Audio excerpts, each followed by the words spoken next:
Oh, hell yeah. We're going live on the internet, you guys. We're live everywhere. Yeah. I'm on Facebook. I'm going to get your fucking grandma hooked on the watchfrogs. Shit. All right.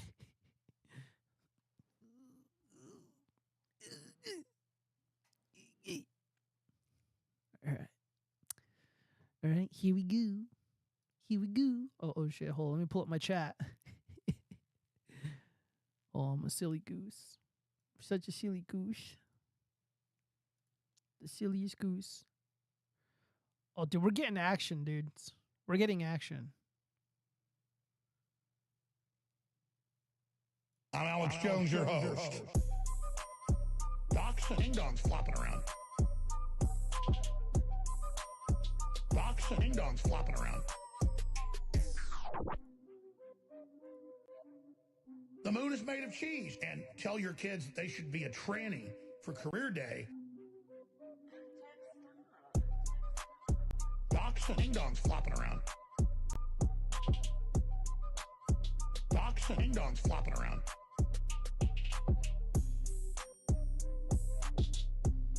Excuse me, it's ma'am. It's ma'am. It's ma'am. It's ma'am.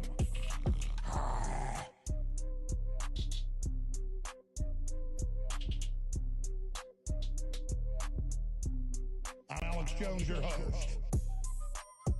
Docs and ding-dongs flopping around. Docs and ding-dongs flopping around. Docs and ding-dongs flopping around.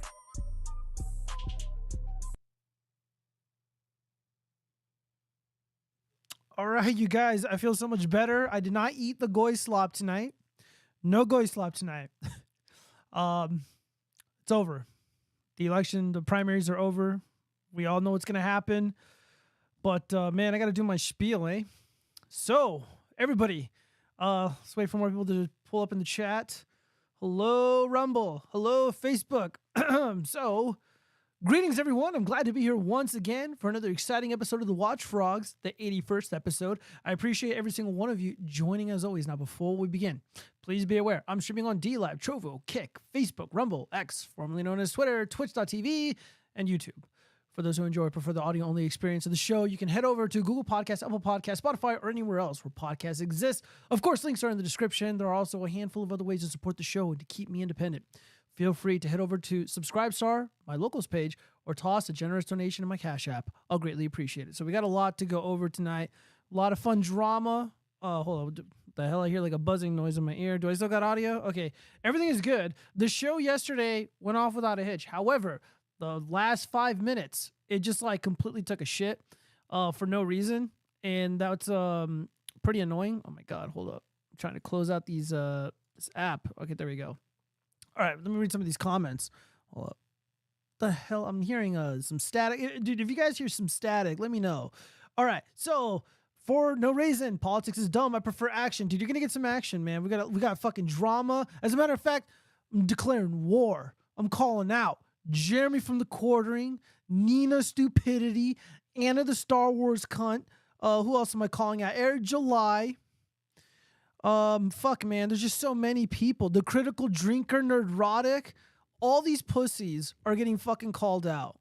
Every single one of these grifters, all of these hacks, the Yellow Flash, the Umbrella Guy, that fruitcake, every single one of them, dude. I'm just fucking throwing Molotov cocktails. I got a secret war room, okay?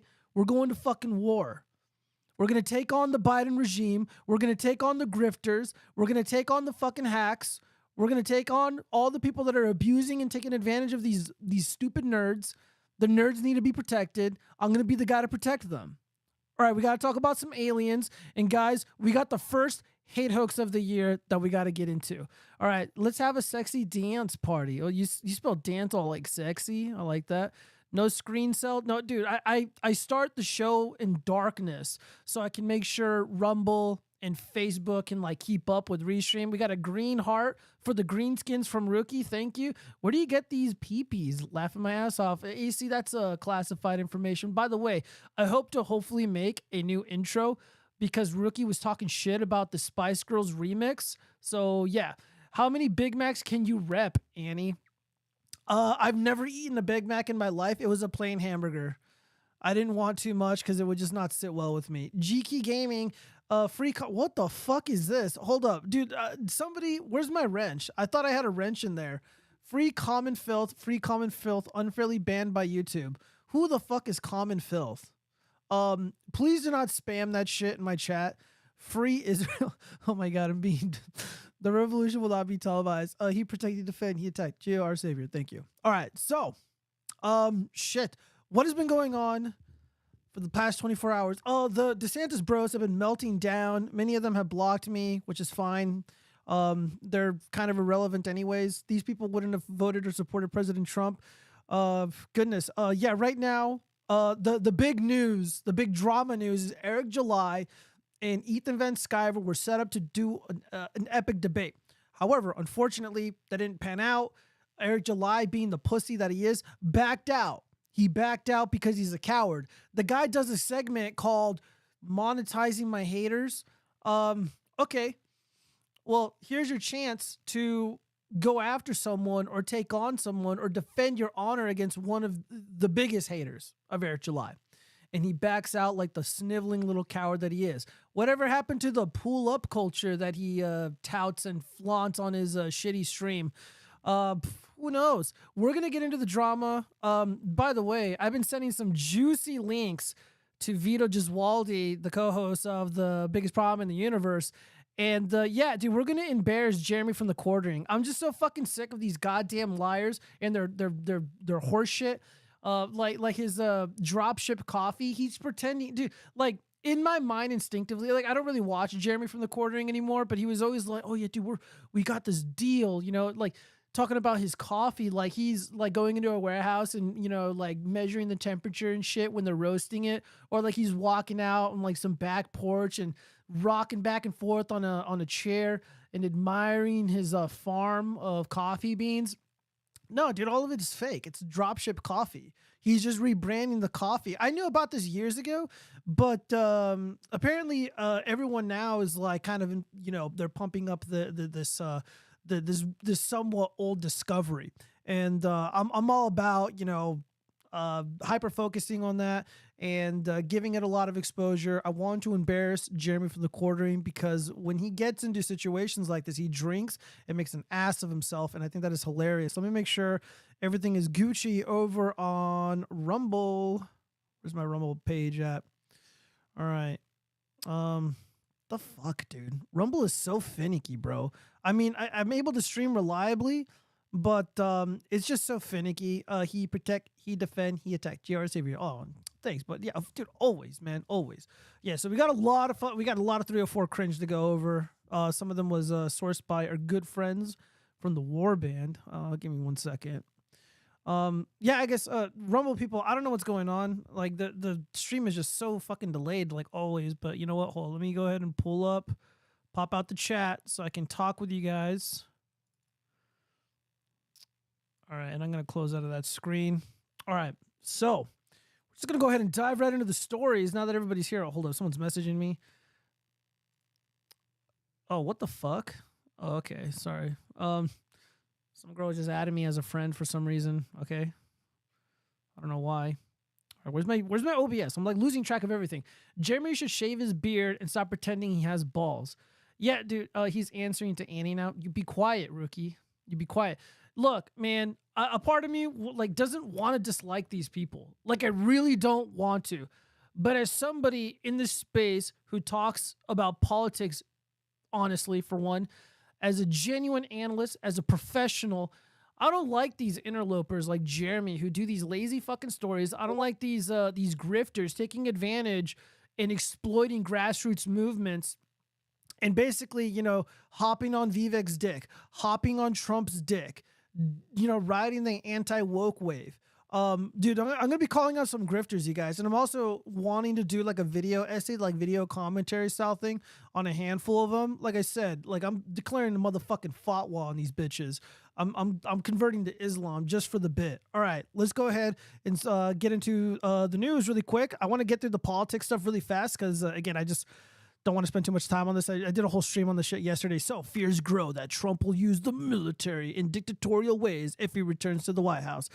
Confession through projection. This is exactly what the Lugan press and what the regime wants the normal people to believe, that President Trump is going to exploit the military and use it, for his own personal benefit, for his own personal gain, to gain favorability among the populace. Again, if this was something that President Trump wanted to do, he would have done it in 2020.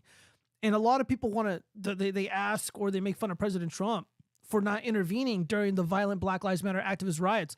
They're like, well, he didn't send in the military. He didn't do anything. Well, he can't, because for those who aren't American or for those who don't know, states in the United States are kind of like little mini countries. And the governors are like their own little presidents of those states.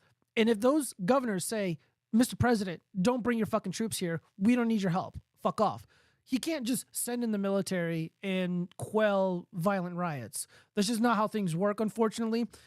So again, if he had any inclination to do something like that, he would have done it already.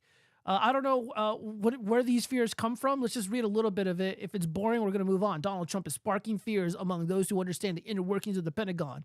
Okay, so members of the regime, members of the intelligence community are spreading fake news. Okay, got it. So nothing has changed. That he would convert the nonpartisan U.S. military into the muscular arm of his political agenda as he makes comments about dictatorship and devalues the checks and balances that underpin the nation's 2-century-old democracy. Well, first off, we're not a democracy. We're a republic.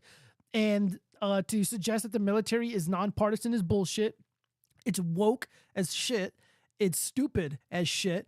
And it's also racist as shit against white Americans, of people of European stock. So that's a lie. All right. So this is why I call it the fake news fake news. I mean, dude, paragraph 1, just littered with lies. A circle of appointees independent of Trump's political operation steered him away from ideas that would have pushed the limits of the presidential power in his last term. Oh, okay. Yeah, like invading a country like Iraq and saying they had WMDs, resulting in hundreds of thousands of people dying, thousands of U.S. troops. Yeah, sure. According to the books they've written and testimony given to Congress, most were gone by the end. In a new era, many former officials worry that Trump would instead surround himself with loyalists, unwilling to say no. Yeah, it's exactly what he needs. Yeah, dude, President Trump, you're more than welcome to hire me. I'll go down there. I'll set up a room, have my gaming PC set up. I'll fucking stream the whole time. Dude, we won't even do anything. So you can just go ahead and do what you want, and we're just going to be chilling playing video games, and we're not going to get in your way of making America great again. Trump has raised fresh questions about his intentions if he regains power by putting forward a legal theory that a president would be free to do nearly anything with impunity, including assassinate political rivals, as long as Congress can muster the votes to impeach him and throw him out of office. Yeah, so this is a reference to some of the lawsuits and indictments that are being levied against President Trump. And yeah, he is going to be testing and pushing the limits as to what a president can get away with. And I think those are valid questions. They're trying to put the guy in jail. All right. I could swear that Trump tried to do it and they denied him. Yeah, he did. I mean, he really did want to send in the troops. They were called forth in certain places, but not all. And the federal, I think it was the marshals, the FBI, they basically deputized a bunch of local police, and then they went after a bunch of the violent thugs, some of whom did kill and murder MAGA supporters in cold blood on video. Let's see, for no reason, AC, hello, friend. All right, so let's go ahead and move on. You guys get the point. The feds are scared. The regime is afraid, which is good. It's what we want. All right, so Vivek Ramaswamy celebrates Happy Entrapment Days 3 years after crying over January 6th insurrection video. All right, so we're going to play this clip. I'm going to give some earnest thoughts about Vivek Ramaswamy really quick. This might be controversial to say, but I think that when I saw the disgrace that unfolded at the footsteps of the Capitol on January 6th, I cried. I was in tears when I watched on television that day. Yeah, so a lot of people, I was talking with Spencer yesterday of the Stadium Dispatch. Oh, shit. And just, I know a lot of people who genuinely like Vivek. And I was just never taken in by the whole, like, oh, look at me, I'm anti-woke, and I'm young, and I'm hip, and I'm cool, and, I'm doing the whole Obama thing. I was just never taken in by that. I didn't really care. I didn't trust him, because I was obviously very aware of the crying during J6 bullshit. I have a feeling that Vivek was going to run, and it wasn't entirely obvious if he was going to be a Democrat or a Republican. He was probably banking on the fact that President Trump would be indicted and that he would lose popularity. So it would make more sense for him to run as a Republican as opposed to running as a Democrat, because the Democratic machine is literally cock blocking anything and anybody trying to challenge Joe Biden. So he ran as a Republican, and he obviously took back these statements, or at least he pretended that they never happened or that he never said them. And then, of course, I stated yesterday that he's not going to win a single state in the primary. He's not going to perform as well as people think he is. He could have done okay, but he didn't. And I was right. However, what I didn't anticipate was for it to happen almost immediately, and then for him to endorse President Trump. Now, a lot of people that President Trump has endorsed have been a complete and total failure. And there have been a handful of them, like J.D. Vance, who I was super skeptical of. I loved teasing him and trolling him on the internet. But he ended up being one of the best senators right now serving in the government. And maybe Vivek will be one of those people that, rises to the occasion and really proves himself, kind of like J.D. Vance. So President Trump and Vivek right now, literally at this moment, are campaigning together. He's stumping for Donald Trump. So I'm not going to, he's off limits. All right. Vivek, I can't fuck with the guy no more. If Trump says he's cool, he's cool for now. However, I reserve the right to take back this position. But guys, he cried on January 6th. I mean, dude, this is sussy as fuck. Like, come on, man. What's going on there? What's going on? Vivek Ramaswamy had 3 words to share on the third anniversary of the Jan 6. Why are they calling it an insurrection? This is, again, fake news, Yahoo, fake news. He tweeted, "Happy Entrapment Day. Unfortunately for Ramaswamy, a few people on Twitter had evidence that 3 years ago he had distinctly different feelings about the attack on the Capitol." Again, not an attack. And if it was perpetrated by the permanent government, by the FBI. Policy expert Ted Tarnakovsky, I pronounced that wrong, was quick to remind Ramaswamy of an interview he gave on January 27, 2021. Tarnowski tweeted in response, quoting, "Ramaswamy, the now presidential candidate, said in full, 'This might be controversial to say, but I think that when I saw the disgrace that unfolded at the steps of the blah, blah, blah, I cried. I was in tears when I watched it on television.' The entrepreneur has spent most of the Saturday tweeting a series of truths to support the January 6 claims. He kicked off a series of several tweets when he first wrote truth number 1. Okay, so we get all this. We're not gonna rehash all this or relitigate all this. January 6th is bullshit. Yeah, the feds are responsible for it. Yeah, that entire fiasco was to disrupt the exposure of the fraud that occurred in 2020. Vivek is now officially on the Trump train a day after the Iowa caucus where Trump just completely just ass blasted these nerds from outer space. It was fucking awesome. All right, let's move on. Let's get through this quickly. Georgia state senators introduced legislation to remove dirty Brad Raffensperger from state election board and open up investigation into his alleged violations. Dude, wake me up when that actually happens. I would love to see Brad Hamburger be held responsible for the phony baloney election of 2022. I would like to see people in Georgia held accountable for pretending to conduct audits, to conduct meaningful investigations behind the scene, all of which never occurred, which libtards swear happened. It didn't. Again, a lot of these nerds are not election officials. They never worked in politics. They never worked for the government. They don't have any experience in this in this world. I do. And it's quite annoying. Georgia state senators introduced a bill to remove Secretary of State Brad Raffensperger from the state election board and grant the board the authority to investigate him and his office for election law violations. According to George Beasy, sponsors of the bill include Majority Leader Steve Gooch, Senator Greg DeLazzi, and others. The situation started when Raffensperger failed to investigate the 2020 election fraud discovered by citizen election integrity advocate Joseph Rossi. These initial findings and an inability to obtain explanations from Raffensperger's office led Rossi to provide the evidence to Governor Kemp's office, which performed its own independent analysis and then issued a written finding saying that Rossi's results were factual, which is odd because Governor Kemp is not really he's not an ally to President Trump. He doesn't want fraud to be discovered in the state of Georgia. He wants Trump to go away. He wants the so-called maggots to go away. We're not going to go away. By the way, Brian Kemp has presidential ambitions. He is definitely going to be running for office, higher office, in the very near future. He may very well try to be a senator, a U.S. senator. So be keeping an eye on him, and it would be nice if President Trump is still alive and he's still around, so we can cock block Brian Kemp. And just shit like this.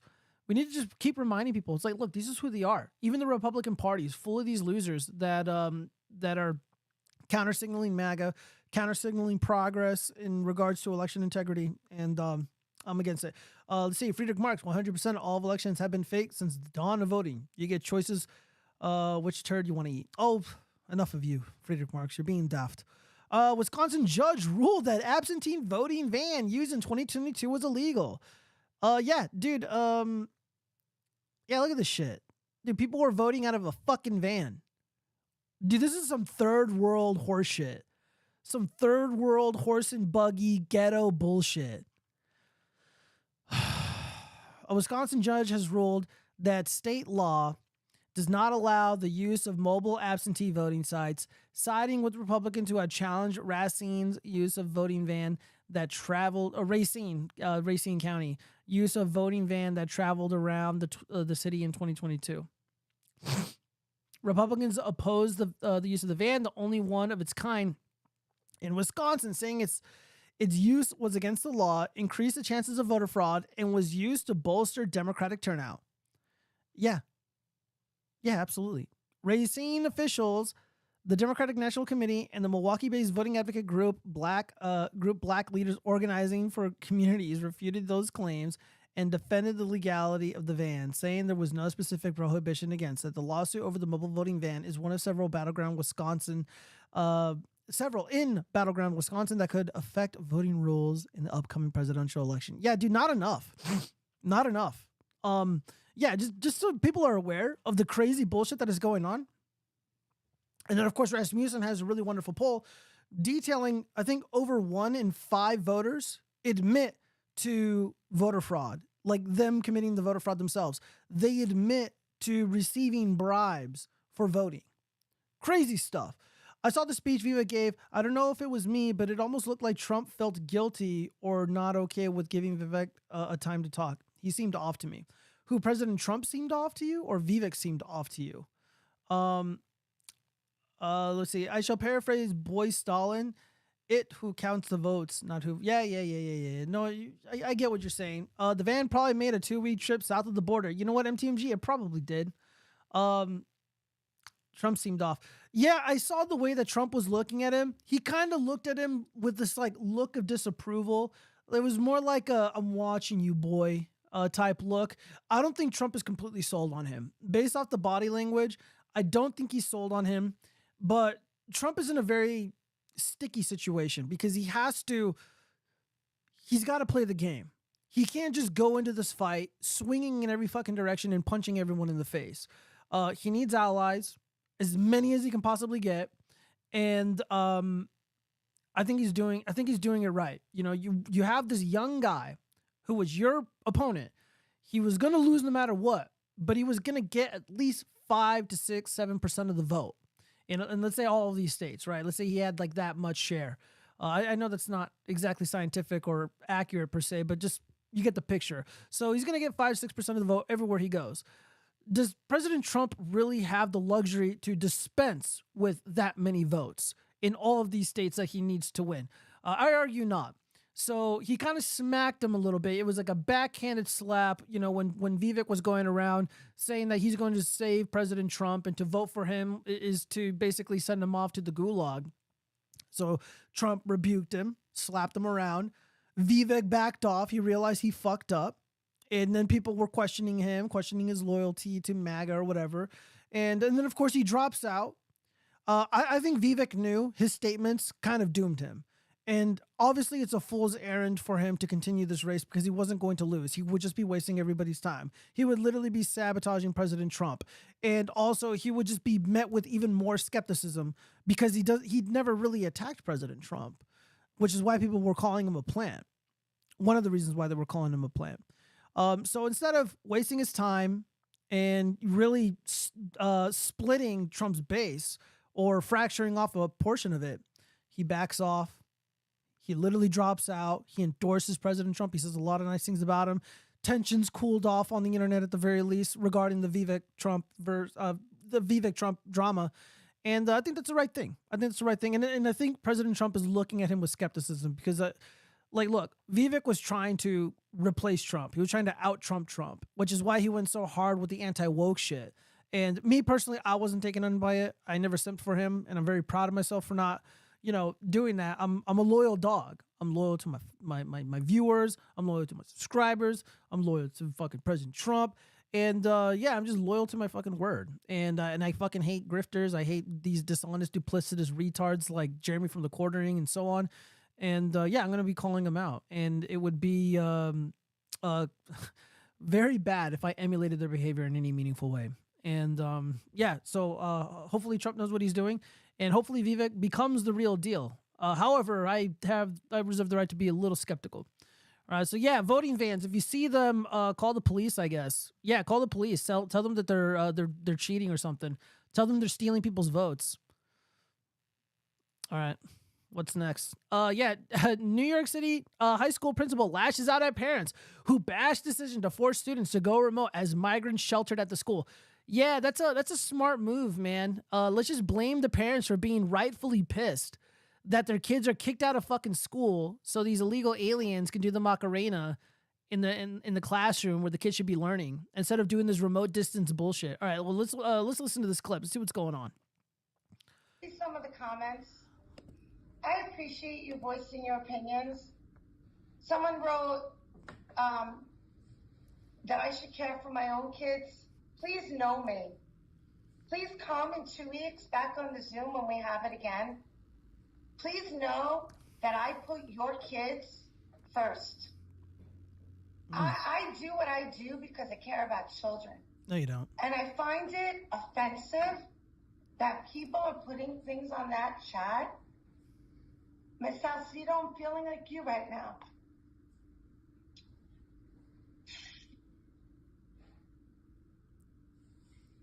I don't understand how people who never come on a Zoom like this could take an opportunity like this evening to throw mud. Yeah. What other choice do they have? For one night. One night. Yeah, what other choice do they have, lady? Most of these kids, you got two parents. Fuck, maybe a lot of them only have one. They got to work double shifts. Both parents got to work, a lot overtime just to make sure that everything is taken care of. Kids are fed, bills are paid. And now their lives are upended. Now the kids can't be at school. Now one of the parents has to stay at home because these illegal aliens are parading into New York City, and they're taking everything. They're taking all the welfare. They're occupying spaces in the airports, the police stations, the libraries, those kids' schools, and you're responsible for it. Yeah, the parents are fucking pissed. This is what accountability looks like. You don't think I've been yelled at for some shit that may or may not have been my fault? Most of the time it wasn't, but hey, I'm the guy, so I have to get yelled at for it. And I had to communicate public policy in really difficult decisions to people who didn't want to hear it and didn't want to accept it. Maybe it wasn't even her fault. Maybe all of that is true. And maybe it isn't fair that she's taking shit for this thing that isn't her fault per se, directly at least. You sound like a broken record, but lady, I work for the school district, man. You guys vote for this shit. You want the illegal aliens in your classroom. You want those people crossing the border. You don't want border security. And there's so many of them, they don't know where to put them and they end up in the schools. Did you push back against it? Let's read the article. Let's skim through it. Let's see if the fucking teacher did anything. A Brooklyn high school principal lashed out at parents who ripped her decision to boot. Oh, so her decision. Okay. Her decision to boot students out of the classroom the day after 2,000 migrants moved in for the night. How dare someone say that I don't care about kids? Yeah, we just heard that. I don't understand how people... You don't understand how people can be pissed? Okay, whatever. The principal explained she decided to have students attend school remotely on Wednesday because it wasn't clear how quickly the building would be ready for classroom use after the migrants were pushed back to their shelter. Well, she seems like a sweet lady. The migrants were rushed back to Floyd Bennett Field by 4:30 a.m. on Wednesday, but Madison students continued with the remote learning plan At Cohen's request, City Hall said, Jesus Christ. Madison students returned to their in-person lessons on Thursday. Oh, okay. Well, that's not so bad. Even after bomb threats were called into the school over the decision. Okay, disavow. I'm reading the article. YouTube, please do not ban me. I'm reading this article, and it said people called in a horrible, nasty thingy into the school over the decision to temporarily shelter illegal aliens, according to the cops. Yeah, guys, this is getting out of control, man. Like, this is getting out of control. I don't know if I could play the video, but there was a video in Chicago of a Magic American elderly woman beefing with an illegal alien. And one of the funniest comments was, black and brown fighting for the white man's taxes. I thought that was kind of funny. Again, I just read it. I just laughed. Thought that was interesting. You know, I don't mean anything by it. Don't hurt me. I just noticed things. Yeah, dude, people are losing their fucking minds. All right, so I think hold up. Let me go back and let me take a look at my bookmarks really quick. Let me make sure I didn't skip any relevant political news. Because after this, we got to get into the politics. Not politics, the pop culture stuff. Let's see. Projection final post. Okay, we already read that. Donald Trump set the Republican record for largest victory. Okay, I think we already read that. Let's see. The machine's real plan is Nikki Haley. That's how they get Biden out and bypass Kamala. Doubt it. Man, I got to read this guy's story. I have to. I just have to read this fucking story. Hold on 1 second. Ah, shit. Hold up. The fuck? Hold up. Ugh.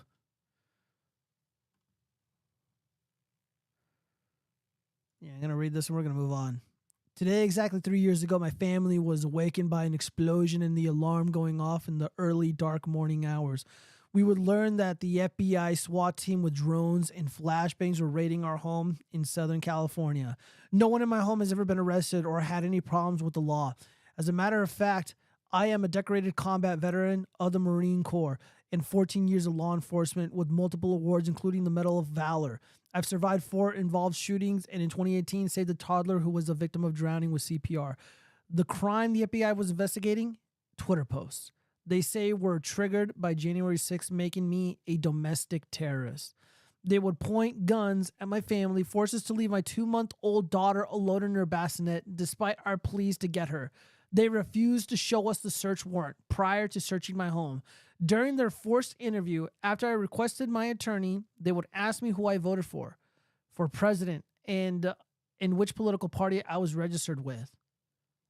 They would turn my life into a nightmare, pressure my employer to terminate me, dox me to the local community, knowing I worked as an undercover gang detective, and tell every gang member they, the FBI, JTTF, took away my firearms under red flag laws. They would arrest me 5 days later on Inauguration Day for a single weapon charge, my police rifle, and even with no criminal history, raise my bail to $250,000 by requesting a bail enhancement. They would lie during the booking process and say I had a parole hold, even though I was never arrested in my life. This later explained away as a clerical error, would force me to pay the bail in order to leave the solitary confinement that placed me in, normally released with a citation notice to appear, not appeal. They would lie in the search warrant to the judge.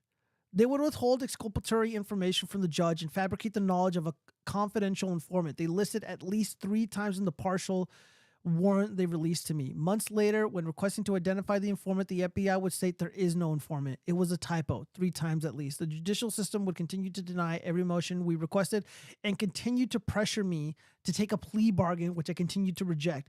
When the date came to testify in the civil trial red flags law, they took my firearms with. They dismissed the case, leaving only the criminal case. The case, which was, I think, the basis of the fabrication of a red flags law case, now being dismissed. They dismissed this case to prevent the agents from having to testify to the questions we would ask that the court would continue to deny in the criminal case motions. There is so much more, but this is the summary. I have not quit, and I will continue to fight. If my story moves you and you want to help me, please consider my Give, Send, Go, which I have had for 3 years. They have made it impossible, despite my impeccable resume, to obtain a decent job. I get hired and offered bonuses, and then the offers are rescinded following a background check. They had Bank of America debank me in early 2021. They made me a quad S for flying. I don't know what a quad S is. For flying, and continue to stalk my life. I really do need your help. I am trying my best on my own. Media, if you are interested in sharing my story, please contact me. I do my best to try to find all the DMs through the bot DMs. My fight is not over, and I will not quit. I just need some help, Patriots. Thank you. Alpha Story. So this is the honorable man who served this country. I know I would argue he fought for Israel, but he's law enforcement, so he did serve his community. And this is what's happening to Americans all over the country. They're being mistreated by the regime. They're being mistreated by this illegitimate, corrupt regime. And people's like, they're like, you say some wild stuff on your show, man. You got these fucking crazy opinions about, the military and stuff. It's like, this is why I say that a weak military is good. Because if they have the opportunity to use it against us, they absolutely will. Look what they're doing to this man who served the country, has a family, never been arrested until recently. God, they can do it to him. They can do it to anybody. They can do it to Trump. They can do it to anybody. I know it sounds kind of cheesy and hyperbole to say like, oh, well, if they can do it to Trump, they can do it to you. Yeah, dude. That's why we talk about this. I'm gonna message this guy.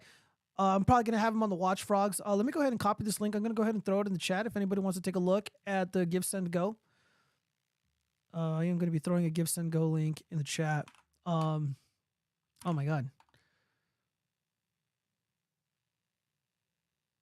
Hold up. The fuck is this link?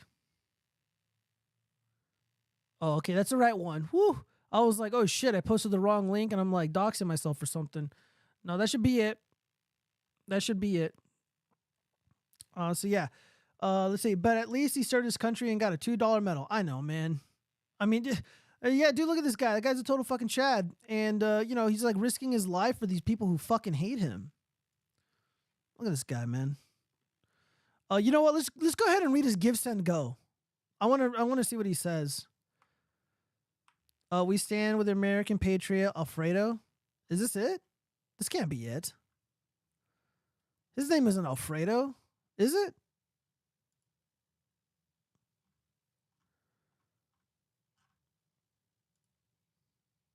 No, this is him. Okay.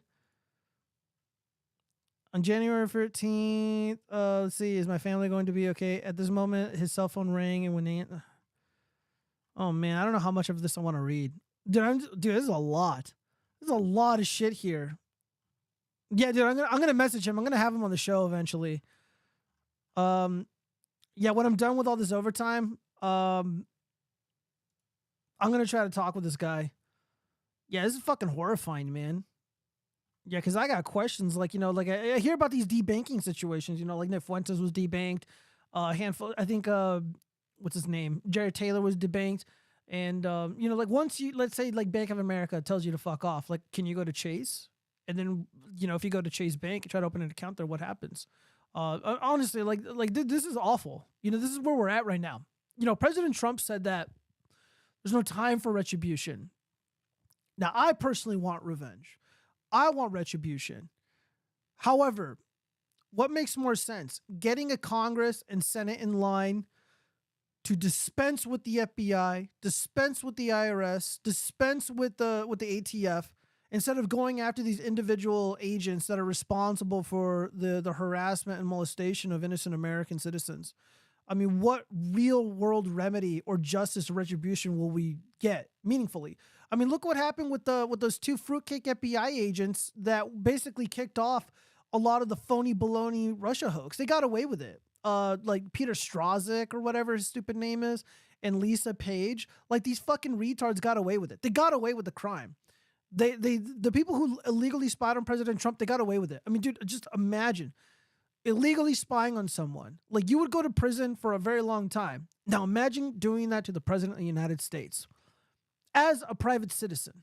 And they probably did it too, even after he became the U.S. president. Just total insanity. Just get rid of the FBI. It's fucking useless. Sell off all their assets, disperse it throughout the United States, and give it to police agencies that need it. The police departments are pretty fucking modernized and can pretty much do what the FBI does, but probably a million times better. Plot twist: it's a psyop to get a list of donators to docs for stance to support someone who is against law enforcement. I don't know, man. I don't know. I'm going to look more into this.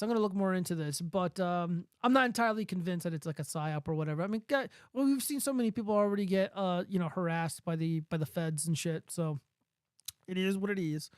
Hold on, I got a notification here. What's going on? Well, what is this? Let's see. I thought it was off. Just making fun of Jeremy from the quartering. And we'll get into that drama later. All right, guys, let's get into the fun stuff. We're done with the politics for now. Let's see. Let's close out of this. All right, so Eric D. July is all the rage right now. 200 Studio says, I told my gardener he could get paid monthly or wait until I sold my house, which is totally happening. We got so much to go into. The pushback, you want to know, like, first of all, you've got this whole thing going on right now where all of the zeros and then some friends are being merged over with the zeros, and they're all kind of hovering around Eric July. And Eric July is saying these things like, oh, I suppose I'm a puppet master who's controlling all this. This is what they do. This is how people kind of obfuscate and sort of dance around being called out on their own behavior. Oh, I guess I'm the master of the universe that's doing all of these things. Well, okay. No, but, what is happening is a whole lot of weird shit around you.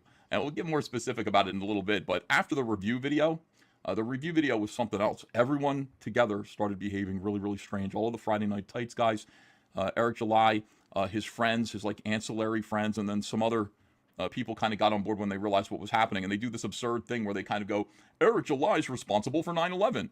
Eric July is responsible for the JFK assassination. Eric July got me fired from my job. Eric July's a... Yeah, ever notice that, like, Eric July fucked my wife? They never say that, which is probably happening. This is like the kind of humor that like Mark Wade and friends used to use on Facebook when we would kind of call them out on what they were up to. Oh, by the way, I'm the guy who flew the airplane into the Pentagon. 200 Studio says, I told my gardener, I read this one. All right, I'm sorry. No, I don't think you did 9/11. What I do think that you did was just send a threatening text telling me to get in line and not criticize you anymore. It's as simple as that. I don't think that rises to the level of 9/11. I just think that it was uncool. Yeah. So so that's a dude. This is very, very telling about Eric D. July. Now, the guy that was speaking, that's Ethan Van Sciver. This is a guy who's worked in Hollywood. This is a guy who's been drawing and writing comics for over 30 years. The dude's worked for DC. This guy his name is attached to the Flash, the Wolverine. Just a lot of really big IPs, right? And I don't know how or why Eric July ended up in his orbit, but Ethan Van Sciver and Eric July were fucking cool. I don't know why, but they were. And of course, the Dick and Vito drama just blew up because it was so damn funny. Basically trolling Eric July by telling people to read his book or asking people what they liked about it. And it just revealed and just unraveled the griftosphere. That's really the source of all this drama. Eric July threatened Ethan Van Sciver. He basically, not verbatim, but he essentially said, look, I don't want you talking with Dick and Vito. I want you to keep your fucking mouth shut. You're going to get in line, boy. If you want my grift bucks, if you want access to my pay pigs, you better stop criticizing me. You better stop criticizing ISUM, which stands for I suck off men. Ethan Van Sciver just tonight, because he was asked about it tonight. I was watching his stream before I hopped on here, and he was saying that he had that text message because he texted him via phone. He had it for a while, like a few weeks, maybe a couple months. I think he said a couple months. And he didn't know what to do because Ethan Van Sciver and Eric July, their audience overlap. You got basically, Ethan Van Sciver does comic book nerd shit, and then obviously Eric July, who's a fucking thug, pretends to be a nerd. He does comic book nerd shit. So the audiences overlap. Ethan Van Sciver was worried about like a civil war, I guess. He was worried about losing out on access to this large audience or having people side with Eric July over him for whatever reason. And then finally, he's like, you know what, fuck it. You know, I'm just gonna go out there and I'm gonna be honest about what this guy is up to. I'm gonna be honest about who he really is as a person and how he chooses to behave on the internet. And I think that was very brave of him. And it's why I've been largely lashing out recently too, because I don't want to be seen as like some coward who never stood up for himself, never stood up for the truth, because I was worried about what some other dude is going to say about me, some other content creator. And to be quite honest, I don't give a fuck what Nerdrotic, Critical Drinker, Nina Stupidity, Anna the Star Wars Girl, Eric July, or any of these other fucking nerds, all these fake nerds have to say about me. I don't care what their audience has to say about me. None of those people are talented. None of those people are artists. None of those people would ever work in the industry at any point in time. They're just a bunch of hacks, talentless hacks. They're grifters. They're parasites who steal money from well-meaning people. I don't believe any of them have genuine beliefs. Anna the Star Wars Girl, first off, she's pretending not to be white, which is weird. I don't know why you would lie about that. I mean, I have eyes. I can see you on video. She also likes to say, oh, I'm not political. I'm not political, you guys. I don't know why people are asking me these questions. I'm not political. When something's inconvenient, oh, throws her hands up. I'm not political. Dude, all of your posts are about fucking rainbow people, trans people, all this other horse shit, all this culture warrior nonsense that is just a distraction from meaningful things. Then all of a sudden, you know, but ask her about anything else, you know, ask her to clarify things. Oh, you're making it political. I'm not political. She's full of shit. Melanie Mack, fake Christian. Fuck, dude, let's just get into it. Let's get into it. What do I have here? Oh God, what is this? Oh, chickens in the chat. Yeah. Ethan Van Sciver was going to go on a debate tonight with Eric July. Eric July is a pussy and he backed out. So now people are spamming the chat. Guys, if you're ever in a Geeks and Gamer stream and Eric July is there, just spam the chickens in the chat. Spam the chickens in the chat. Spam chickens. I want chickens. I want bunnies. I want green frogs. I want them to know the animals are coming. The wild beasts are coming for these motherfuckers. All right, well, we got to get into, whatchamacallit? Where are the bookmarks? Because I know I bookmarked some shit. Because again, I need to impress upon you what blatant frauds these morons are. Oh yeah, by the way, Eric July, you condescending bag of shit. Look at this. Look at this. Euphoric Magica. Oh my God, I found the fucking Eric July Kickstarter comic in my comic book store's bargain for $2. Even better, if I zoom in on this image on the bottom right-hand corner, right where my cursor's at, Eric July signed it. It's not even worth $2 fucking dollars. Yeah. Yeah, look at that. Look at this garbage. Look at this fucking trash. Not even worth $2, man. Not even worth $2. Let's see. Okay, I already looked at this, Vivek. Let's see. Iowa GOP poll. Okay, I already went over that. Whoops. Get out of that. DeSantis bullshit. I already went over that. Oh yeah, dude, this is what Eric July pay pigs look like, dude. You guys ready for this? Are you ready? Are you ready for this fucking... Dude, this is Eric July's fans ready to consume the slop that he creates.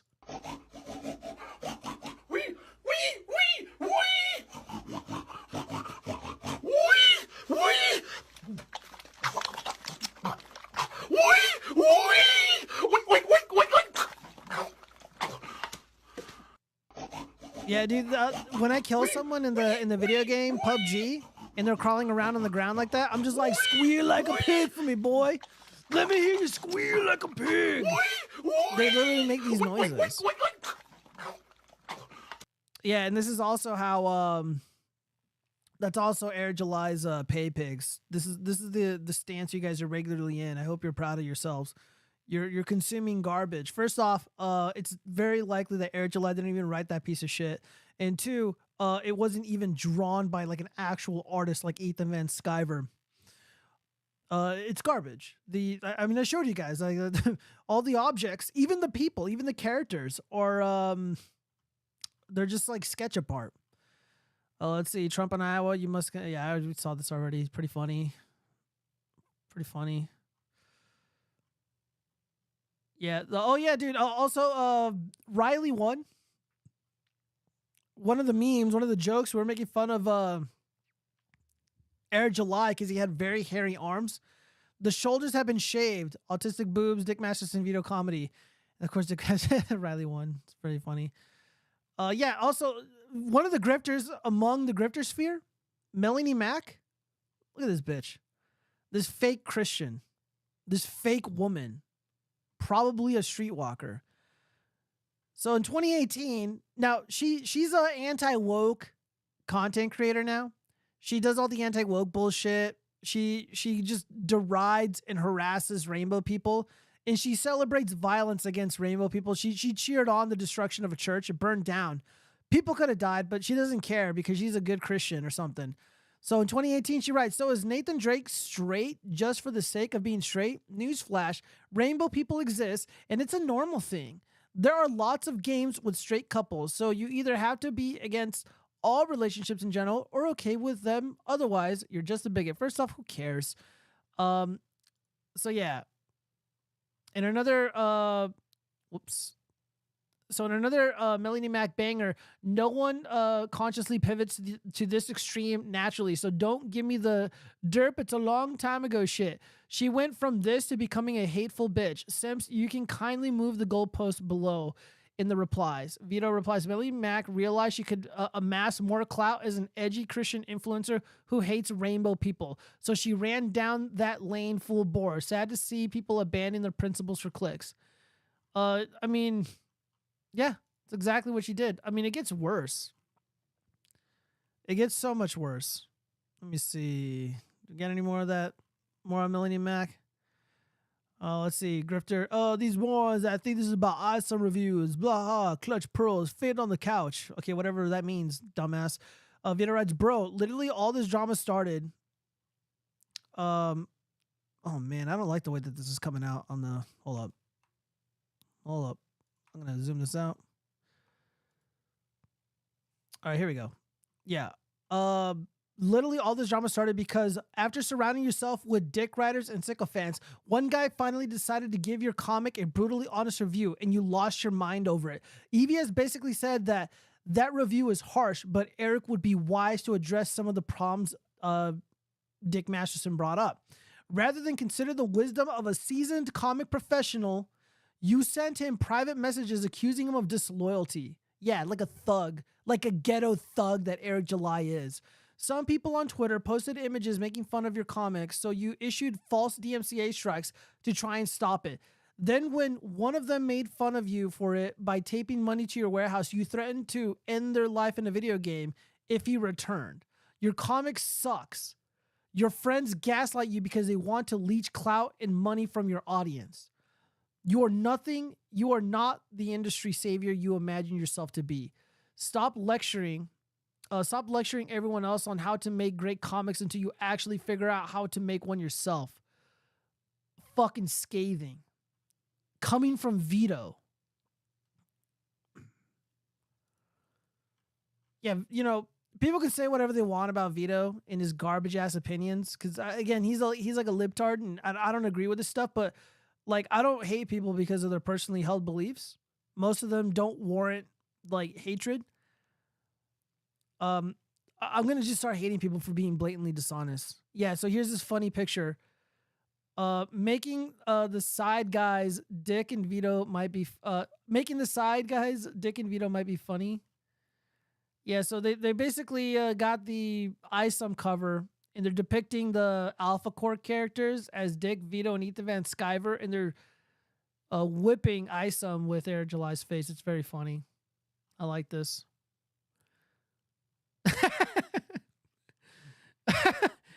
Artist recreation of Eric July running from the EVS debate. Yeah, Eric July blocked me. He blocked Ethan Van Sciver, but then unblocked him. It's kind of sus. All right. So yeah, there's really no other interesting developments regarding the Air July shit, but yeah, the guy's a fucking fraud. Chickens in the chat. It's gonna be hilarious. Oh, what's going on here? Miss anything? Parasite on Parasite fighting is funny. Grifters versus the clown folk.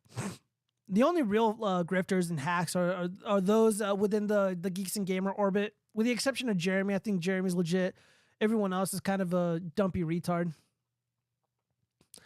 If I owned Marvel, every single one of these creatives would get an email saying to clear out their desk, and then I'd start from the ground up, starting with the people who had talent.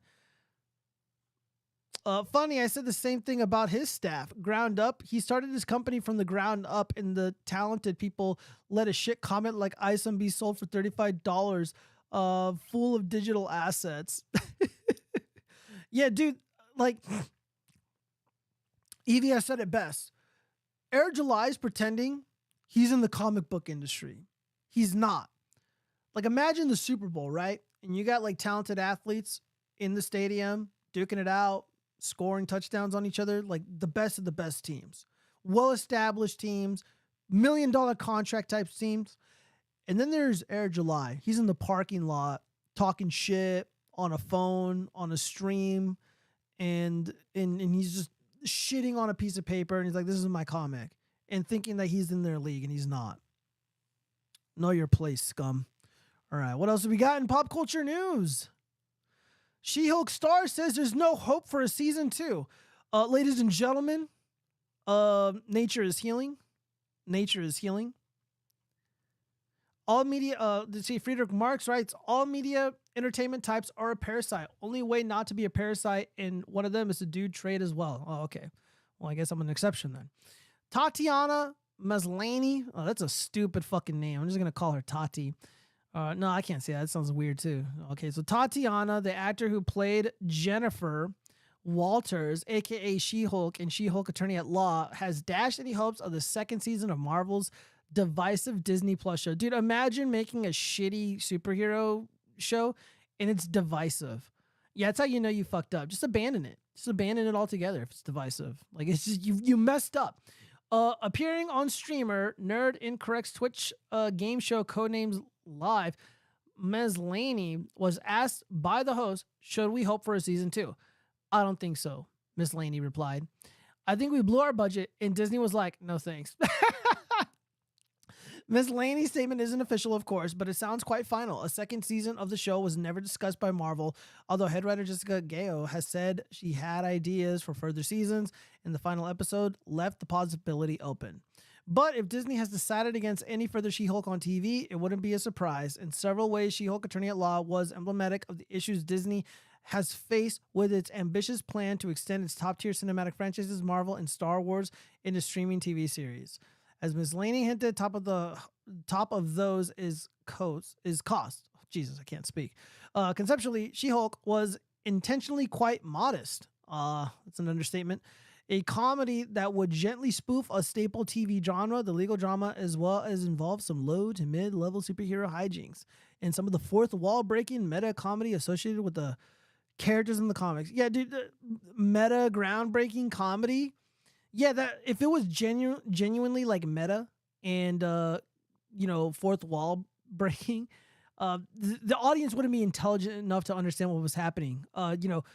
The DC just cape shit is really for lowbrow dipshits. Like, this stuff is garbage.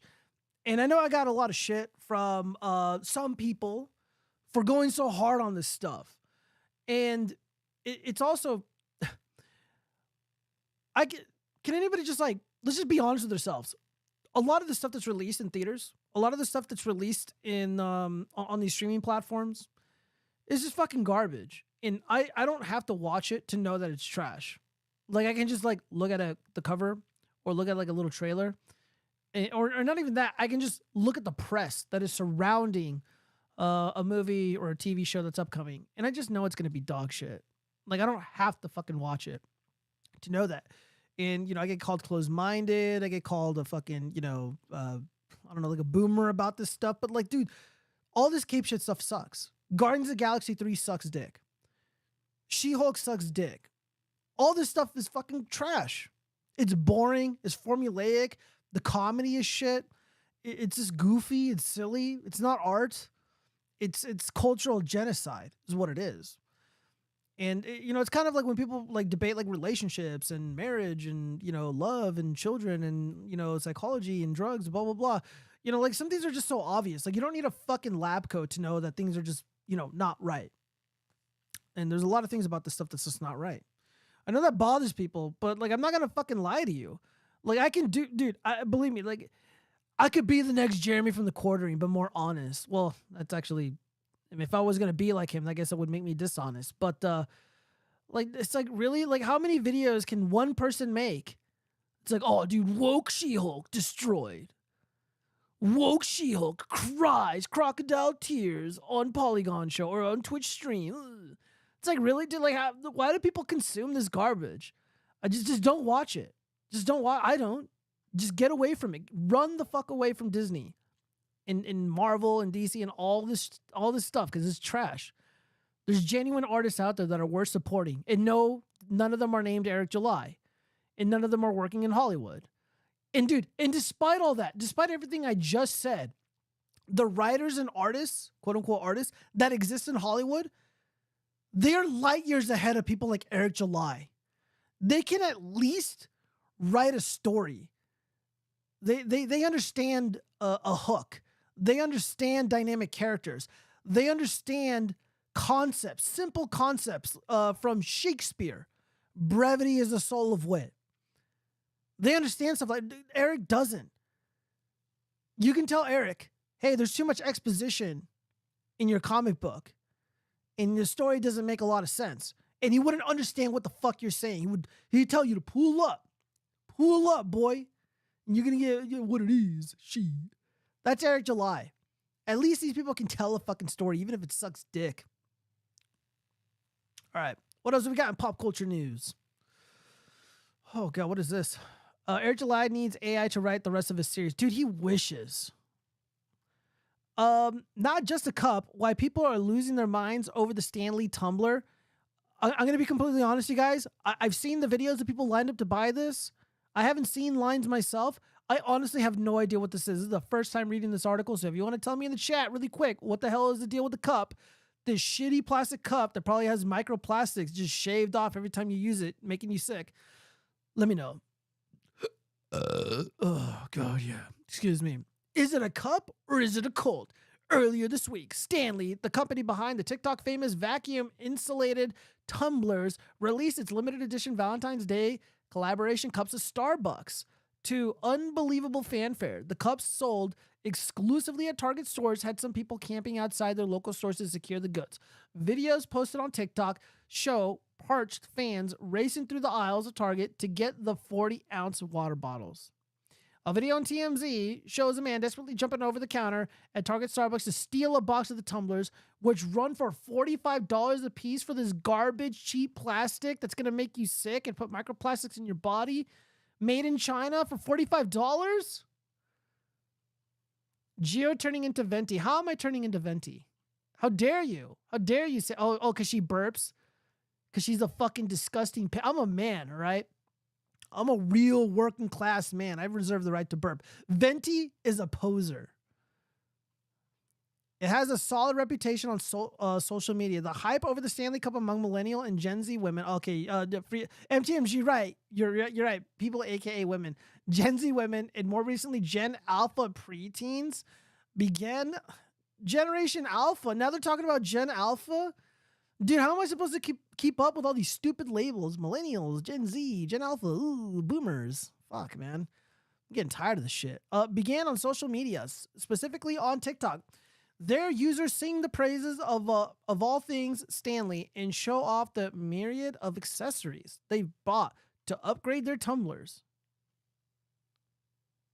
Oh, God. Dude, this is some consumer bullshit. Hey, King, have you consumed product? Check out this plastic product. A fandom around water bottles coincides with the water talk trend in which people share how they turn their H2O into spa water or birthday cake water, with different powders and ingredients. Hydro Flask, Yeti, and cooler brands like Frank Green have their well-hydrated fans too, but they're nothing compared to the Stanley Evangelist. Okay, so it's like a religion now. It's a religion. It's a cult. It's all these things. MTMG. Oh God, yeah. Every time I see those emojis with the little lips, it's like I don't know what to make of it, man. Let's talk about the Stanley Cup and what makes it so life-changing. Now it's life-changing. It's a bottle. One TikToker intoned in her video, I get it. You probably don't want another cup, but you need this cup. Oh, geez. I'm not reading all this stupid shit. Dude, these women suck. Oh, my God. Emotional support water bottle. Okay, so when people are like, oh, Stanley Cup, I thought this had to do with hockey. They need to buy one, speaks to our larger need to belong. Yeah, see, this is what happens. You abandon your heritage. You allow the internationalists to basically say it's not okay to be white. They make it, you're a pariah in your own country for being of European stock. And the only way that you can find belonging is through consumerism. Not many content creators will say shit like this, but dude, this is what's happening. People need to belong. People belong to this cult. It's like a religious experience to be a part of the Stanley Cup family or whatever. Jesus. I gotta do that. We should do that. We should do a segment where I'll play like religious music and I'll be like, all right, my children, gather around and you must confess your consumer sins. How did you consume this week? And then you just confess how you consumed and what you're going to do to stop consuming. We got to do that. It's got to be a new bit. Right up there with the hoax hate. That's a really fun one too. All right, what else is going on in the world? I think we got a little bit more pop culture news. Shit. Yeah. All right, so this took place in Brazil. So we talked about the aliens in Miami. And now we got to talk about these aliens in Brazil. So TMZ, so you know it's a reputable source. Super tall beings caught on video roaming around hillside. Oh, God. All right, so we got this video here. All right, I'm going to describe it to you. All right, so we got a super tall being, roughly 10 feet tall on a hill, being recorded, and they're just kind of standing around. It's not very obvious what they're doing. It looks very inorganic. They're not moving like real people. They're not moving the way that a human or a small animal or even a large animal would move around at that distance.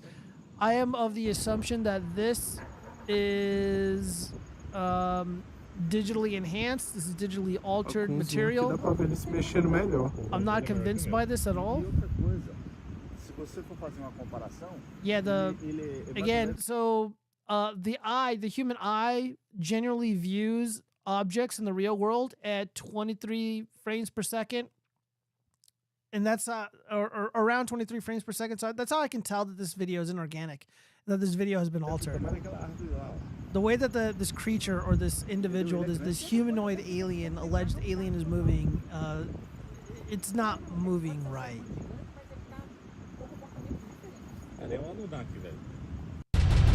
Yeah.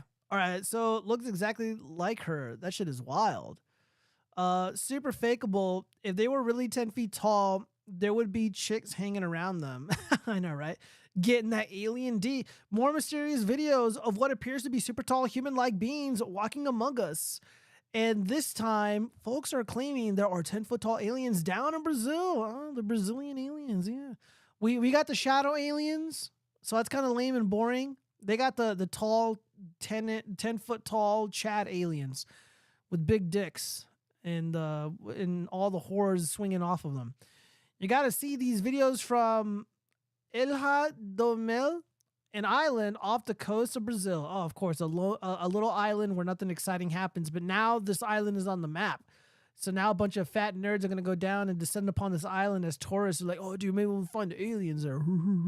Where locals claim they saw at least two tall, mysterious figures standing on a hilltop. It's hard to gauge how far away these clips were shot from, but whatever's out there sure looks big. Yeah, I'm sure.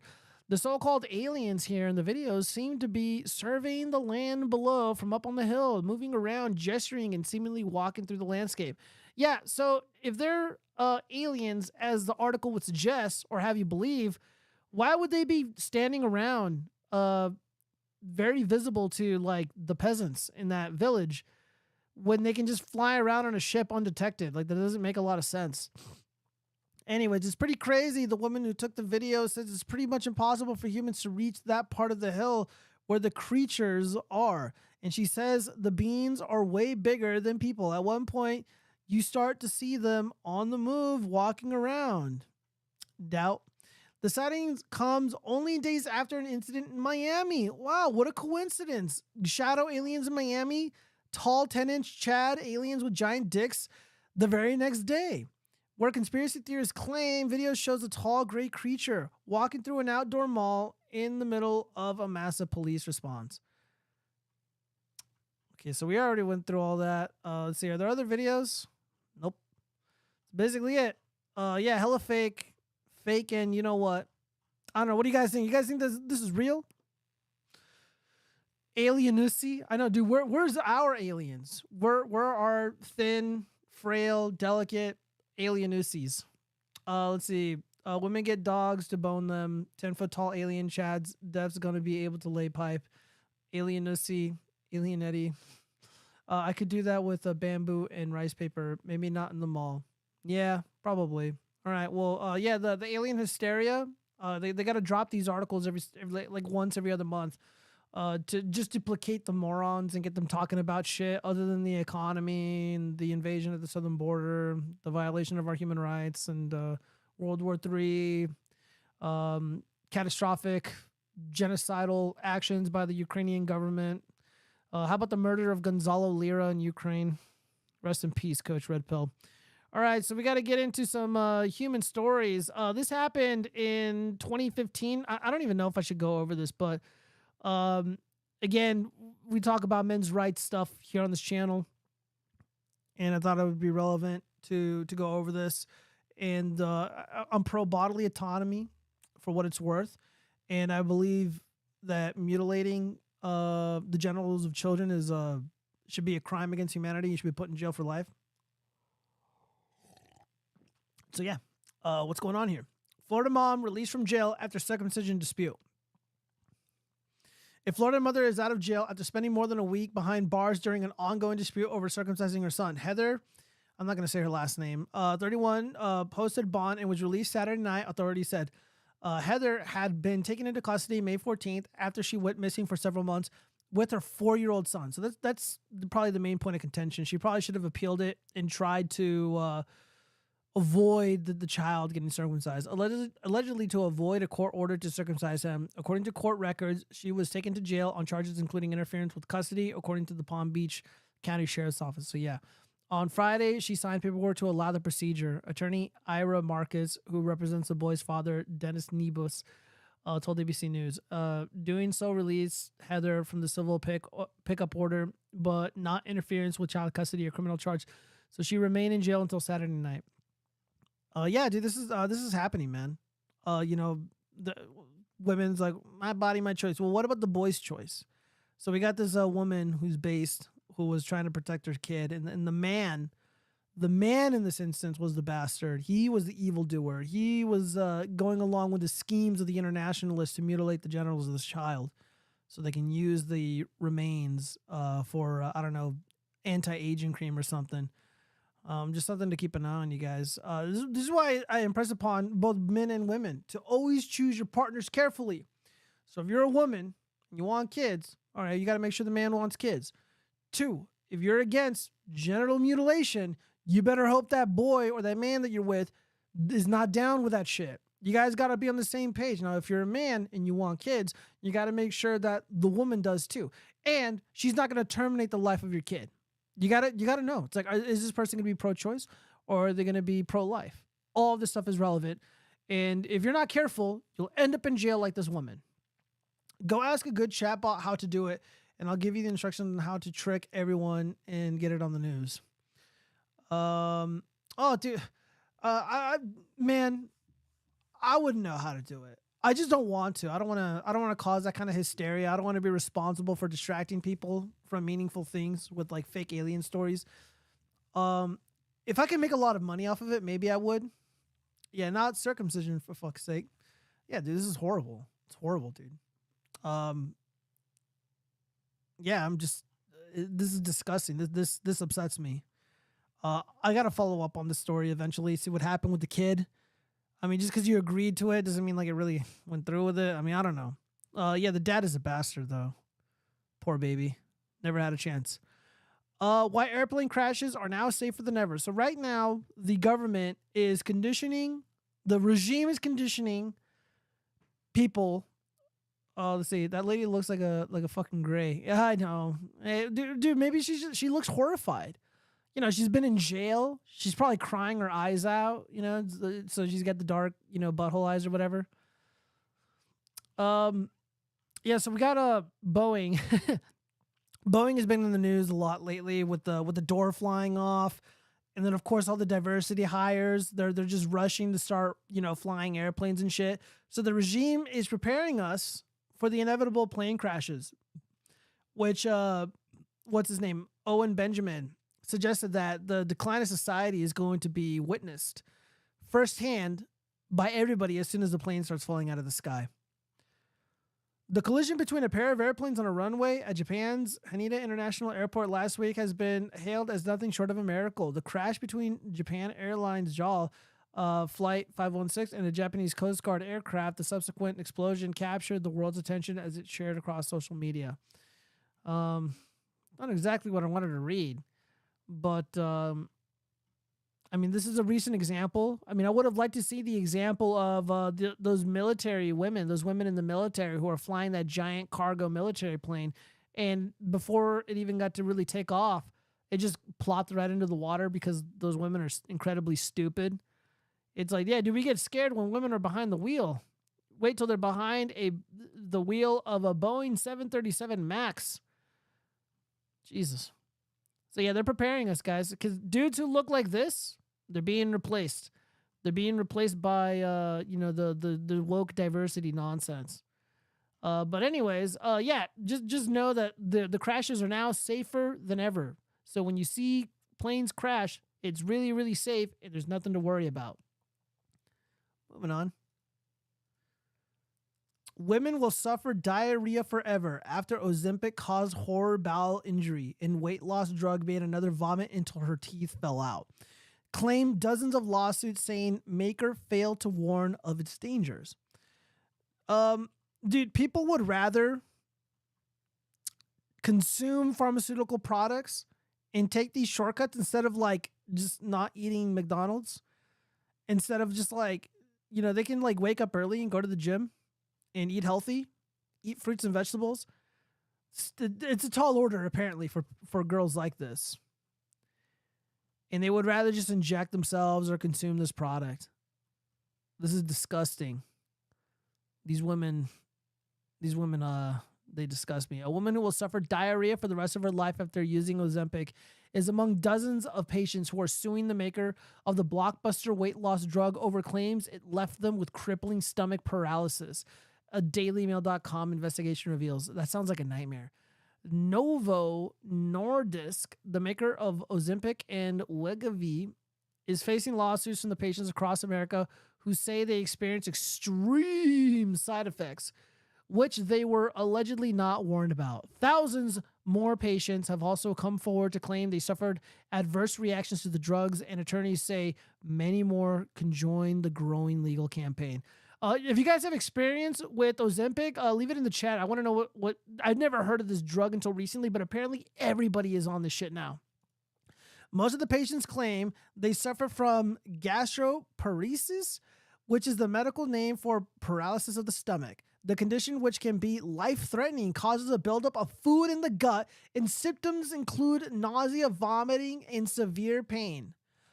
Yeah, so essentially, well, something kind of interesting that I thought about. When you eat like garbage goislop, it rots in your stomach. So when you take a shit and it smells really, really bad, it's because you're eating trash food and it's just festering in your stomach. Now imagine you consume this drug and the goislop just kind of sits there in your stomach for an extended period of time, making you unbelievably sick. It's essentially what is happening here. DailyMail.com reviewed more than a dozen lawsuits filed since November by patients who were diagnosed with gastroparesis after using Ozempic and Wegovy, including some who suffered life-threatening bowel injuries and faced lifelong consequences. Again, all you had to do was stop consuming product, go to the gym, drink water, no more beer.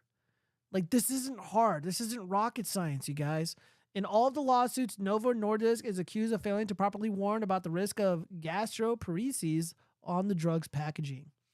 All right, so this chick, I mean, she's kind of cute. I like the eye color. So Brahan, 23 years old. She's 23 years old, and she has to take Ozempic. She required 5 hospital visits before doctors diagnosed her with gastroparesis, which was allegedly caused by Ozempic. This chick is probably fat. She's got the MySpace angles. She's got those Instagram angles where you can't tell that she's overweight. Zakaria Gregory was hospitalized for 4 weeks and had her gallbladder removed because of complications which were allegedly caused by her use of Ozempic. You could have had your gallbladder, dude, had you just lost the weight naturally, the easy way. At least 10 lawsuits have also been filed against Eli Lilly, the maker of Mounjaro, a diabetes drug which works in similar way to Ozempic and Wegovy. It is also prescribed off-label for weight loss. Eli Lilly is also accused of failing to include proper warnings about Mounjaro's risks. All right, well, you guys get the point. Dude, this stuff is insane. This shit is insane. I didn't even know this stuff existed. Brahan, 23, told doctor she almost died because of the complications, which allegedly, okay. Yeah, I'm not going to read all this shit. Yeah, dude, unbelievable. Unbelievable. Let's see. Kelly was prescribed Ozempic to treat type 1 diabetes, which she has had since 4th grade and was treating with an insulin pump.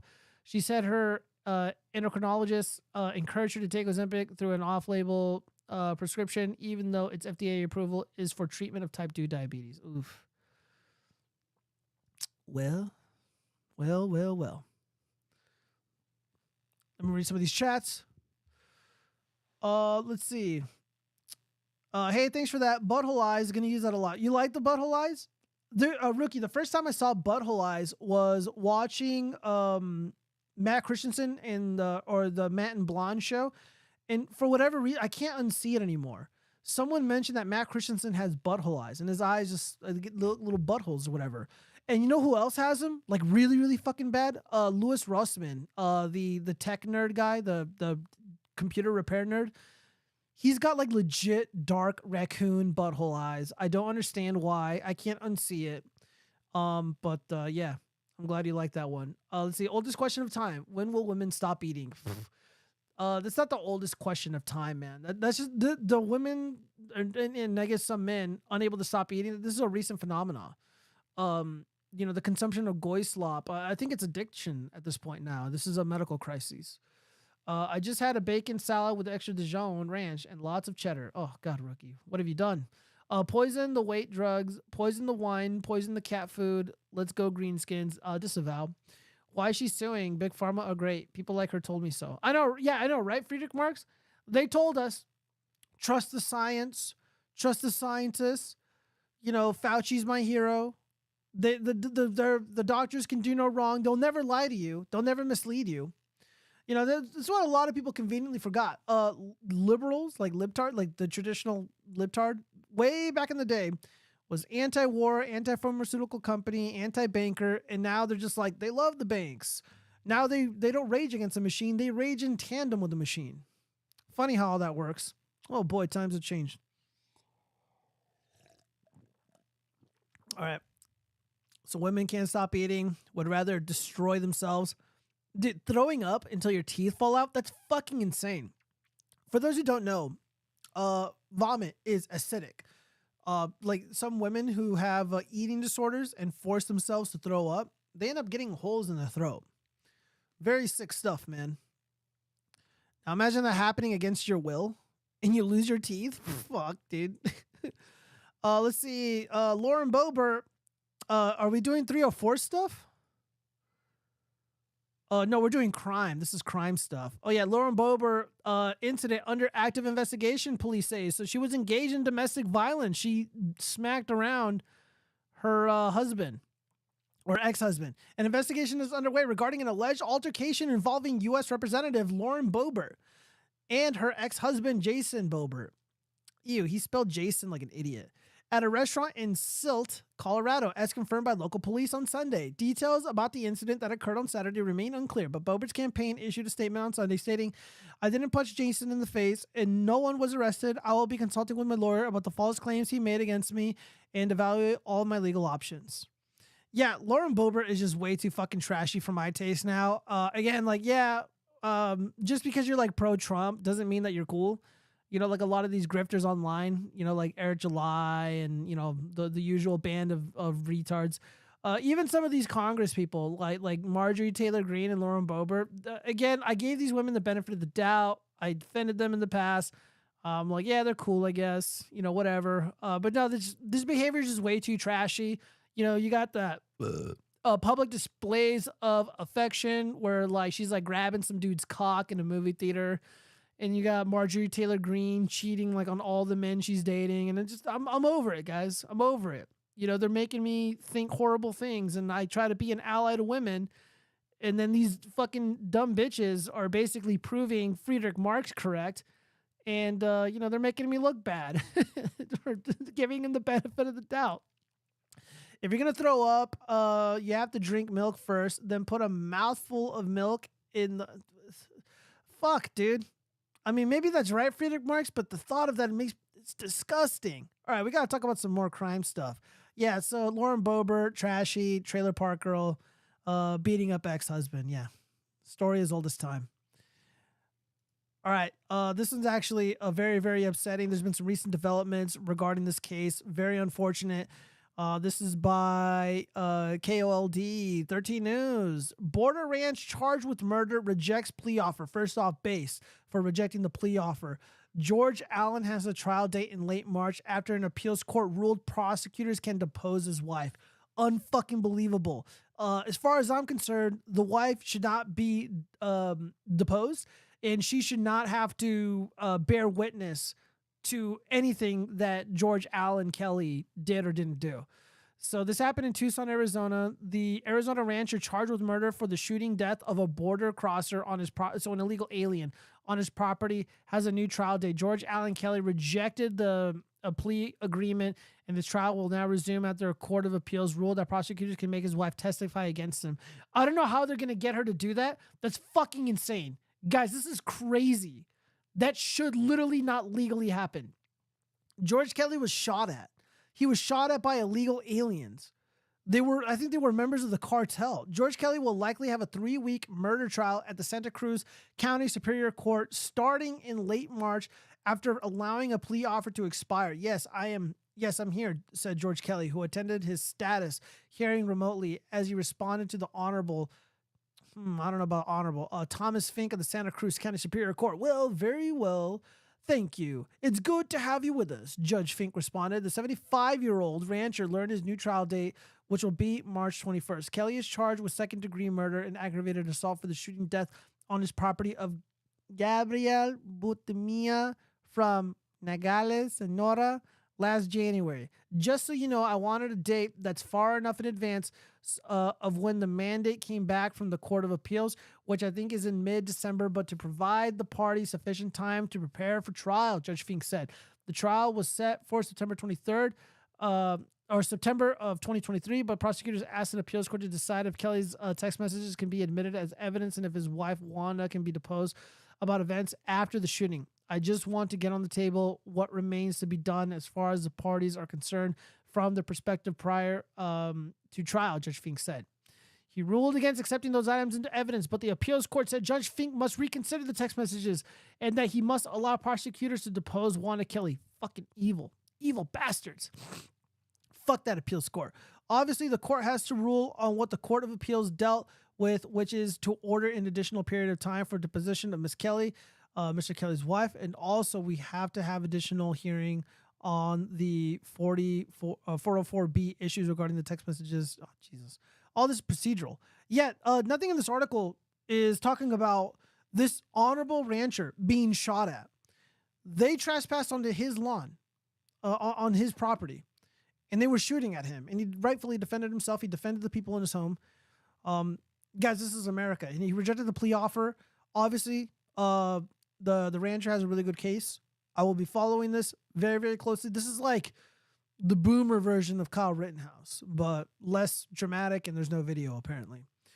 But yeah, this is, again, you got that cop, that veteran that lost everything because of the feds, and now law enforcement, the regime is going after this rancher because he defended himself against the chosen beautiful people of society, these illegal alien criminals that are doing the Macarena over the border, violating our sovereignty. Let's continue. I don't think we have any more crime stuff. Oh, actually, we do. A man accused of attacking a Las Vegas judge appeared in front of her again Monday morning to continue last week's derailed sentence. By the way, they're going to throw the book at him. They're going to throw the book at him. Let me see. I ended up liking a post. I think Yellow Kazoo posted it. Yeah, by the way, this guy, this happened out here in Vegas. This happened in Clark County. Let's see. Where is it? Come on, Kazoo. Where'd you post it? The hell? Well, I guess I don't have it. But yeah, he's basically being charged with a whole litany of felonies. Yeah, they're going to leave his ass in jail for a very, very long time, and rightfully so. Let's see. That's actually really sweet, Heart. What's really sweet? Anyways, go on. Let's see. The only thing Eric July is pulling up on is a new set of diapers that they're shitting the bed. Yeah, that's what I said. All right, well, let's continue. Man who shot and killed Southwest Houston Takira robber won't be charged. Harris County grand jury decides. This is actually excellent news. I can't really show the video, but as you can see right here on the left-hand side, a man is aiming a small pistol, a small firearm at this thief who was armed, or who is believed to have been armed. He clearly has what appears to be a deadly weapon in his hands. And Good Samaritan pulls out a pistol and fucking deals with him. And while the violent criminal is on the ground, he continues to shoot him. Now, in my opinion, and of course Andrew Bronca's, I was distracted by Rookie's comment. That was not a clean shoot. However, the grand jury, for once, decided to do the honorable and correct thing and not to throw charges at him. This Good Samaritan will walk free. Hopefully, a jury of that rancher's peers will find him innocent very, very quickly. All right, let's continue. All right, we got to get into 304s. Hopefully, you guys are ready for all this 304 cringe. All right, so Rookie's telling me to shut up. All right. Good. Some good orange juice. All right. What do we got here? Bro had a valid excuse, I'm sure. All right, so what do we got here? So we got this, what looks like a very young, very adorable girl saying, my date did not come back from the bathroom. Oh, I can't play this music. All right, so basically we got a cute woman. She's recording herself. She flips the camera over, and it looks like she's eating chicken tenders and tater tots. And in front of her is a smaller plate, presumably from a man. And he ended up disappearing. He's like, yeah, I got to go take a shit, Sarah. And then he just never came back. And then, of course, she flips the camera back around, I think. Oh, no, she's just sipping on the drinks, just enjoying her dinner alone. I don't know. I don't think she deserved it. I mean, she's not fat, so that's nice. However, maybe he had a reason. Bro had a valid excuse, I'm sure. What excuse? Let's invent an excuse as to why somebody would abandon their date like this.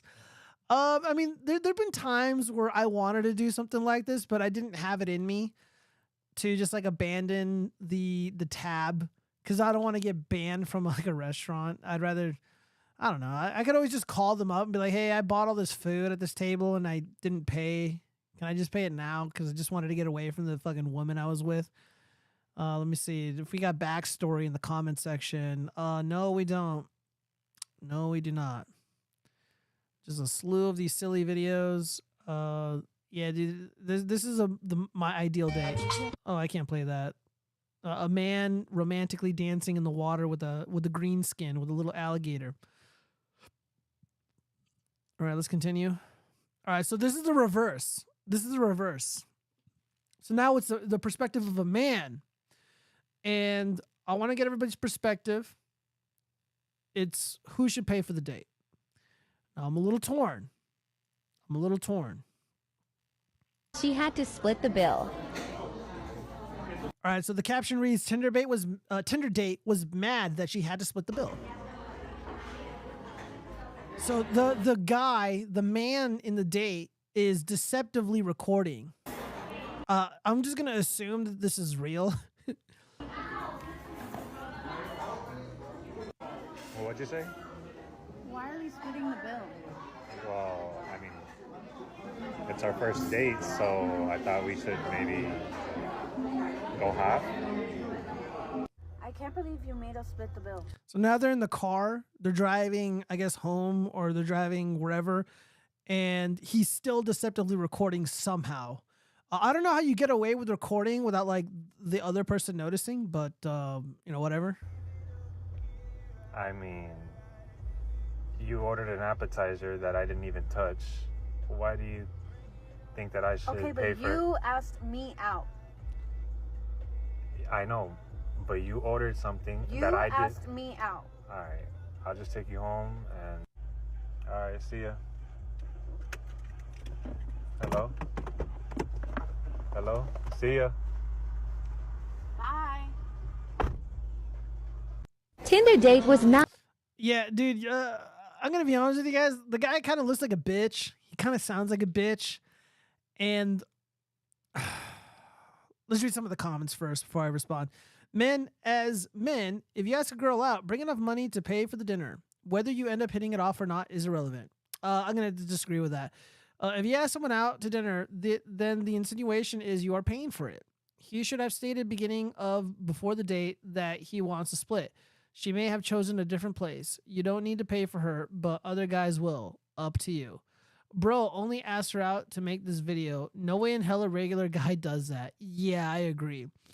If it's a first date and no chemistry, damn right I'm asking to split the bill. A lot of chicks go on dates to eat first, meet a guy second. Interesting take. I largely agree with that. Choose wisely. Choose wise girls. Here, let's see what this clip has to say. Okay, guys, I think I have a new one. Tell me about a time that you or somebody you know, like you know this story personally. Tell me about a time that you or somebody you know, either separately or together or neither of you, were actually involved or not. Like and it could be an instance too. So tell me about a time or an instance or even a place that you and this person that you know this person, so this isn't a random person. Tell me about a time or a place or an instance that you or this person, either separately or together, could be either one, maybe none of you. Oh my God, I'm not watching this shit. Fucking women. God damn. Dude, just listening to that made me misogynistic, man. I'm no longer an ally to women. I'm sorry, guys. I can't do it. I can't fucking do it. Let's see. What else? Never talk to her again, brother. Lame. Paying Tinder $499 a month. He can't afford the rest of the bill. I thought that's what feminism is all about. Well, dude, did you fucking listen to this dumb bitch? Like, what the fuck was she saying? Yeah, we're splitting the fucking bill if you sound like this. I'm not going to make you guys listen to that again. All right, so mixed feelings about this. First off, number one, deceptively recording your date, bitch move. 2, if you court a woman, if you ask a woman out, I argue, be prepared to pay. Like, let's say I'm like, yo, what up, girl? I want to take you somewhere nice. You know, I want to do something nice for you. You obviously don't have a date because you're on here. Let me take you to Applebee's. Look, I'm paying for the fucking date, okay? Because I'm a nice guy. And that's that. Now, if the girl was like, yo, we're going to go eat here, you know, where it's like $200 fucking a plate or whatever, then, you know, no, thank you. But if you, generally when you ask someone out and it's like your idea and like your plan, it's like, yeah, you know, just fucking pay for it. maybe the rules are kind of different. It's like, let's just go to this bar or whatever. And, yeah, buy your own fucking drinks. Sure. But nah, the guy's kind of bitch made. I don't really agree with this move.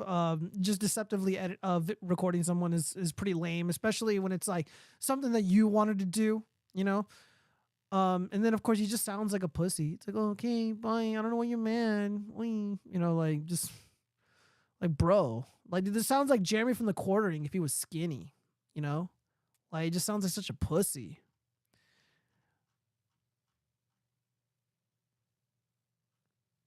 He asked her out, pay the bill. Yeah, dude. Again, dude, you going to Applebee's, dude? I got the Applebee's standard. I got the Applebee's rule. If she doesn't like Applebee's, because she's too good for it, dude, she's for the streets. That means she's trying to eat for free. She wants the beta bucks. Wanted free food. Smiling emoji. Well, like, dude, like, what were the comments like? Like, what were the messages like? I would like to see the messages. Like, if that guy, because the guy kind of sounds like a simp, right? He kind of sounds like a bitch. So he's like, oh, Nancy, like, you're so, like, I love you. You look so great in these pictures, and you seem so nice and friendly. Like, I really want to take you out. You seem really special. And he fucking just butters her up. He does the whole simp boy routine, and then he's like, oh yeah, by the way, we're splitting this. It's like, well, what the fuck? Like, you courted me. You said all these nice things. Now all of a sudden, no. I don't know. Maybe it's because I'm old school and I can't really imagine doing something like this. However, there are exceptions. Like if she's like on her phone and not really paying attention, like the vibe is not good, we're not vibing. Yeah, you're paying for your fucking meal and your drinks. And I'm going to tell you to tip because it's a waste of my time. I probably would have driven there. So it's like, yeah, she's got to pay. Or I'll just fucking tell her, like, look, I'm a feminist and I'm against the patriarchy. I expect you to pay for the whole meal to combat patriarchy. I would just go full retard on my fucking Tinder date because of how unpleasant it was. I mean, that's the move, right? You got to have fun with it. You got to laugh a little. Don't take this stuff too seriously, but also don't be stupid either. Why are you even asking a thought out? Pay for yourself, femoid. Whoa. Friedrich Marx, you're getting way too hateful, man. I'm going to have to ask you to tone it down in the comment section. All right, so we got some more thought stuff. Some more 304 cringe. Incels need more mental health help. Swansea University report. Fuck, when was this posted? January 12th. All right, so the incels need medical intervention. Let's find out why. Men who identify as incels have fundamental thinking errors about what women want, research shows. First off, if you're a man, stop obsessing over labels. That makes you a bitch. So people who self-identify as incels, pathetic. 2, fundamental thinking errors about what women want. Yeah, I would never listen to an incel about what they think a woman wants. If you've never been with a woman romantically, you've never been on a date with a woman, you never embraced a woman in the bedroom, you don't know what women want. However, let's hear what they think they want. I haven't read this article from the BBC, but I am very curious. A study at Swansea University found incels or involuntary celibates overestimated physical attractiveness and finances while underestimating kindness, humor, and loyalty. The study's co-author, Andrew Thomas, said thinking errors could lead us down some quite troubling paths. He said mental health support was crucial as opposed to demonization. The term refers to a community largely online of mainly heterosexual men frustrated by their inability to form romantic or sexual relationships. The idea dates back more than 30 years. Dude, I didn't even know these people existed 30 years ago. And was popularized by a website offering support for lonely people who felt left behind. The study, pioneered by master's student William Costello, asked 151 incels and 149 non-incels from around the world about their own relationship preferences, as well as what they perceived women's were. Interesting.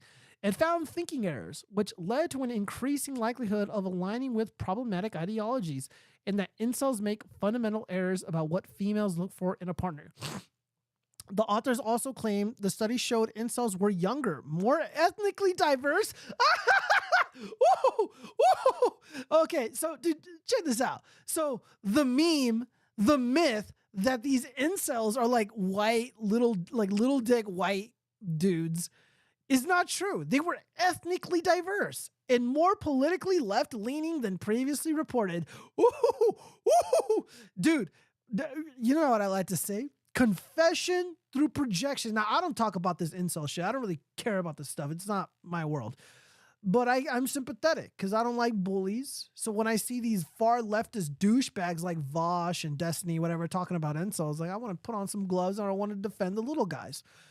Not if they're diverse, though. And fuck all that. Not my problem. Fuck them. They're on their own now. So with that being said, let's continue. Dr. Thomas, a senior lecturer in psychology, said incels have come into public consciousness in the last couple of years, and really there is a lot of assumptions floating around, particularly about their opinions towards women. He said incels were also found to have lower standards for partners compared with non-incels and is widely assumed. So there goes the whole like, oh, we just want a mid. Like, dude, whenever I see posts like, oh, every guy just wants like a humble mid or whatever, I'm like, dude, shut the fuck up, moron. Dude, like if I knew a guy like that, I'd be like, yeah, bro, like we're going to fucking dunk your head in a toilet and make a man out of you. There's not a lot of people going and speaking to incels and getting their voices in this, said Dr. Thomas. People are saying that the reason that incels struggle to find relationships and sex is because their standards are too high. And what we were able to demonstrate here is compared to our group of men that weren't incel, actually their minimum mate preferences were a lot lower. At least that's what they told us anyways. He said incels struggled with understanding the desires of the opposite sex, which could lead to things like confirmation bias. Once you overestimate in your mind the importance of physical attractiveness to women and underestimate the influence of kindness, you start looking for evidence that confirms that worldview, he said. There are also a lot of tendencies for incels to display mental health issues. He said incel mental health was through the floor, with 20% having daily thoughts of ending of themselves in a video game and high levels of loneliness. In addition, it's because they masturbate furiously all day. They consume products like Disney cape shit, fucking porn, etc. Like, these people suck. They're boring as shit, and they wonder why women don't like them. Yeah, get an interesting hobby. Lose weight, stop consuming product, abandon your shitty politics. A lot of them are leftists, and do what Michael Jackson did and lighten up your skin if they're so ethnically diverse and, whatever. In addition, he said a quarter would be offered immediate antidepressants or therapy if they completed an NHS depression screening form. The depression, there's real world cures for that. You don't have to consume pharmaceutical products. So again, the solution, the cure is worse than the disease at this point. Dr. Thomas, who is also a psychotherapist, said tailored mental health support for incels was crucial. Why is it so crucial to alter the mind, the brain health of these individuals? They're treating these humans like a fucking menace. Now I'm on the incel side, even though they're ethnically diverse. If you want to break the cycle, we need to be getting these guys mental health support, because when they don't care about themselves, they're not going to care about other people. Yeah, is that really the problem? I mean, they tell you what the problem is. They're not getting laid. They don't have friends. They don't have women in their lives other than their parents, other than their moms, who love them or give them attention. They don't need mental health support. They don't need pharmaceutical products. They don't need to care about other people. They need like one good friend who's going to fucking teach them how to be a man, quit being a little bitch, and show them cool shit. Get the anime away from them. Get the comic books away from them. Get the cape shit away from them. Let them know that Guardians of the Galaxy sucks dick. Star Wars is fucking lame. Stop being little bitches. Like, what the fuck, man? Like, this isn't hard. Like, it's like, dude, imagine some guy in a lab coat. It's like, here's my detailed report on the incels. I'm like, dude, you guys could have just called me. You could have called me like 10 minutes ago, and I would have given you the answer in like 5 seconds. It's like, yeah, this is their problem. Like, what's his name? Elliot Rogers? That guy was not ugly. That dude drove around in a BMW. He wasn't fat. He's just fucking weird. If he had like one good friend to tell him like, hey man, you're being a dumbass. You're being a fucking embarrassing retard. I can't take you around parties. If you want to be at the party with me and meet hot chicks, you got to like not be dumb. Let me show you what being dumb is. And if Elliot Rogers liked that guy enough and respected him enough, he would stop being a retard and he would be able to function like a normal human being. Instead, he got bullied relentlessly and he went on a fucking killing spree. Incels in the Andrew Tate era. Oh, great. Andrew Tate is a self-proclaimed misogynist. Really? Does he say that? I don't know. I don't watch him. Who rose to fame after he was removed from a reality TV show Big Brother in 2016 over a video that appeared to show him attacking a woman. I don't want to read all that shit. He said, if you look at incels who have committed extreme acts of violence, a lot of the time when you scratch beneath the surface, they tend to either be pretending that they're incel or it's not the number one factor motivating their actions. He said the incel community had a weird relationship with people like Andrew Tate. I don't believe they hold him up as an ideal. It's probably more he's a sexually successful male, and I'm not like that, he said. He added that they had also observed a bi-directional relationship between mental health and incel ideology. So the worse an incel's mental health is, the more they seem to then buy into ideology, he said. Yeah, and even then, you know, we have a very dishonest discussion here in this article about the link between action and belief. I mean, there's no incel ideology. I mean, that's a misnomer. Incel is a very, very simple term. It's a corruption of two words combined into one. Involuntary celibate. So a dude who doesn't get laid. There's no ideology behind that other than, you know, there's common characteristics. These people are lame, they're pathetic, and they're boring. What do I keep telling you? If you want to keep a woman around, you can't bore her. A guy who sits around watching anime all day is fucking boring. I remember when I got a fake ID, and I think I was like 18 years old in high school, and my friends would rather watch Dragon Ball Z instead of going out and partying and doing fun shit. I went to nightclubs. I went to parties. I bought booze. I went out and lived my life and had a normal teenage life. Sitting around watching TV, whatever it is, would make me depressed. And I know it's bad for you. It's very, very bad for you. It's why I avoided it. Let me read some of these comments. I ignored some of you guys. I apologize. Firstly, who cares what women want? Second, incels are not a real thing. Art exists and feminists never shut up about it. So being an incel is a choice. They are volcels. I don't know what a volcel is. Yep, they are making a very purposeful decision to be the way that they are. Haha, just do what Michael Jackson did. Oh shit. Oh shit. Thank you, Rookie, for laughing at that. Would libertarians be considered incels if they want to be alone? No. Until the whole... I have my theory or my take on the whole, like the term incel. There are dudes out there who are lonely and who are very upset that they are not getting laid. There's that. And then there's also incel in the political sense. So I will get called an incel because I voted for President Trump. And now being incel is not even like a real thing anymore. It's more like a slur. You know, so it's like, oh, well, that guy voted for Trump, and sometimes he laughs at Andrew Tate jokes. Like, that guy's an incel. It's just a way to shame guys like me from, like, venturing off and, you know, into the internet and consuming certain content or listening to certain people or reading up on other individuals' ideas for whatever reason. It's just a way to shame people.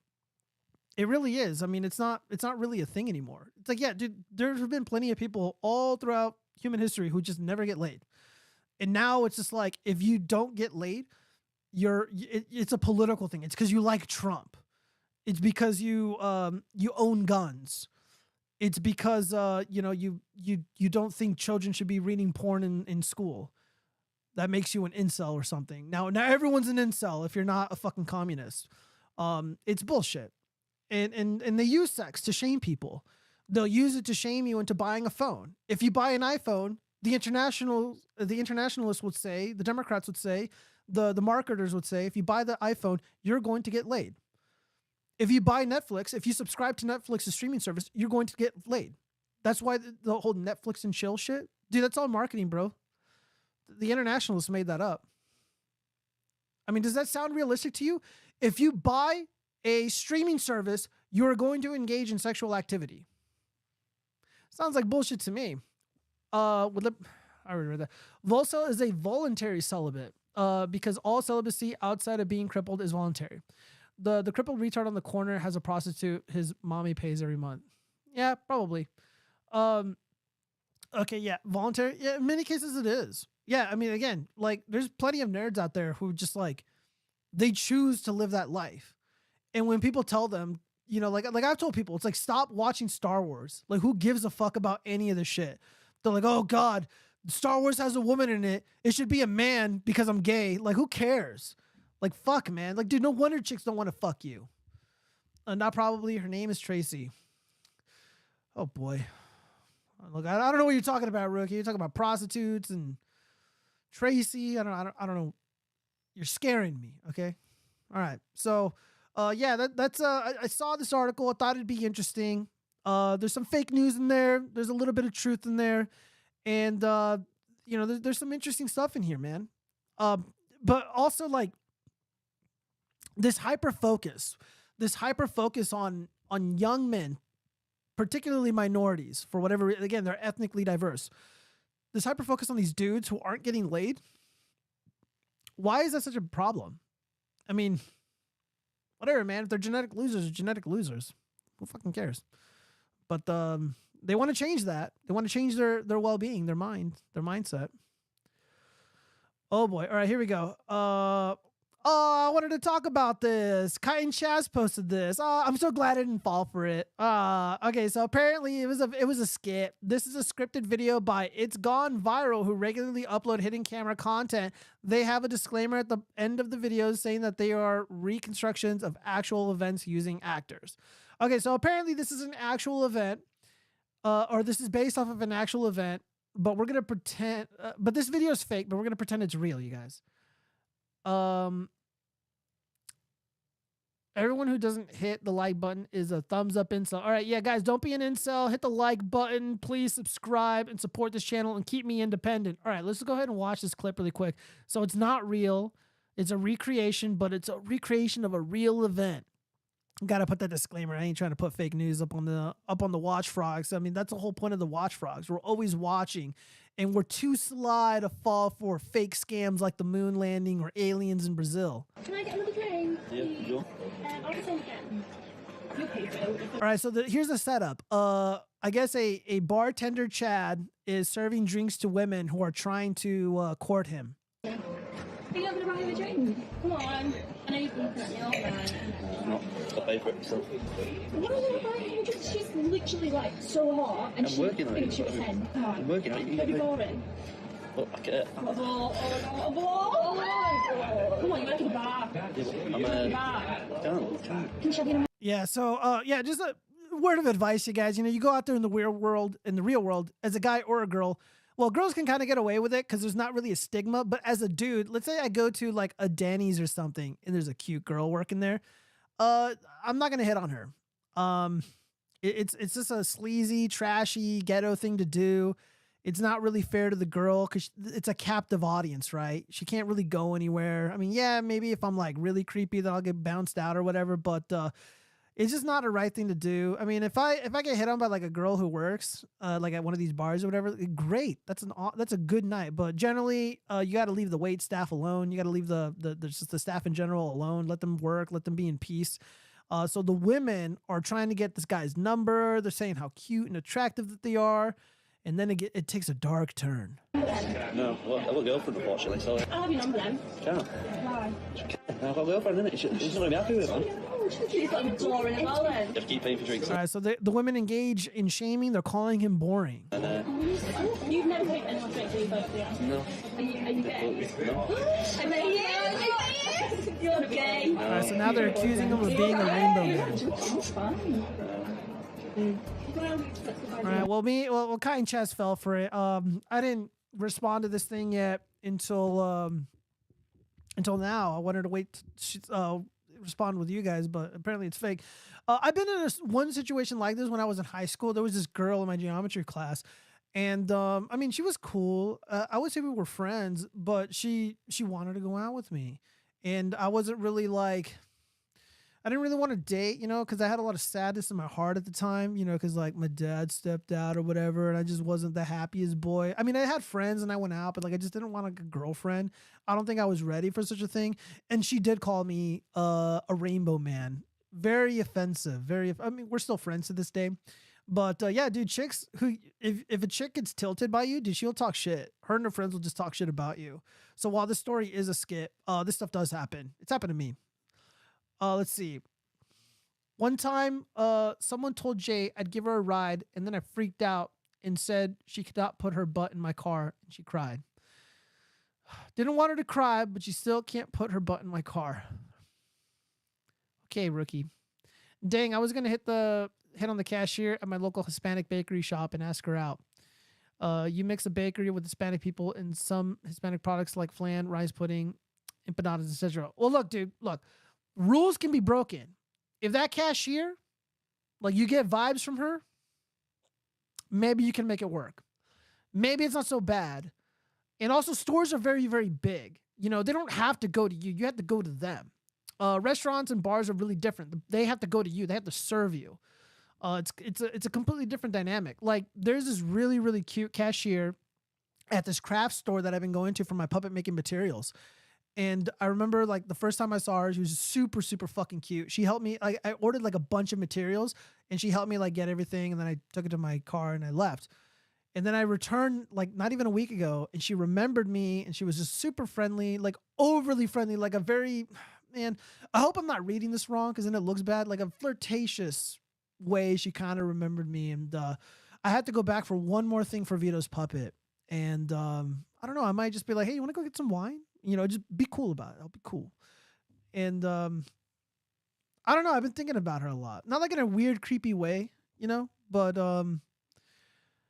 look, I go out a lot, and I think I'm at the point where it's like, I want to fall in love. I need passion. I need romance. My life has been too robotic, too not organic, you know, like it's all fucking digital. It's all fake. And I meet this person in the real world, and I'm just like, yeah, I'm feeling something. I'm feeling something special. JD Dallas, this guy's an incel. You know what? Fuck you. No, I'm kidding. Now you have to ask her out, Gio. Add some cheese with the wine and you got her. Maybe.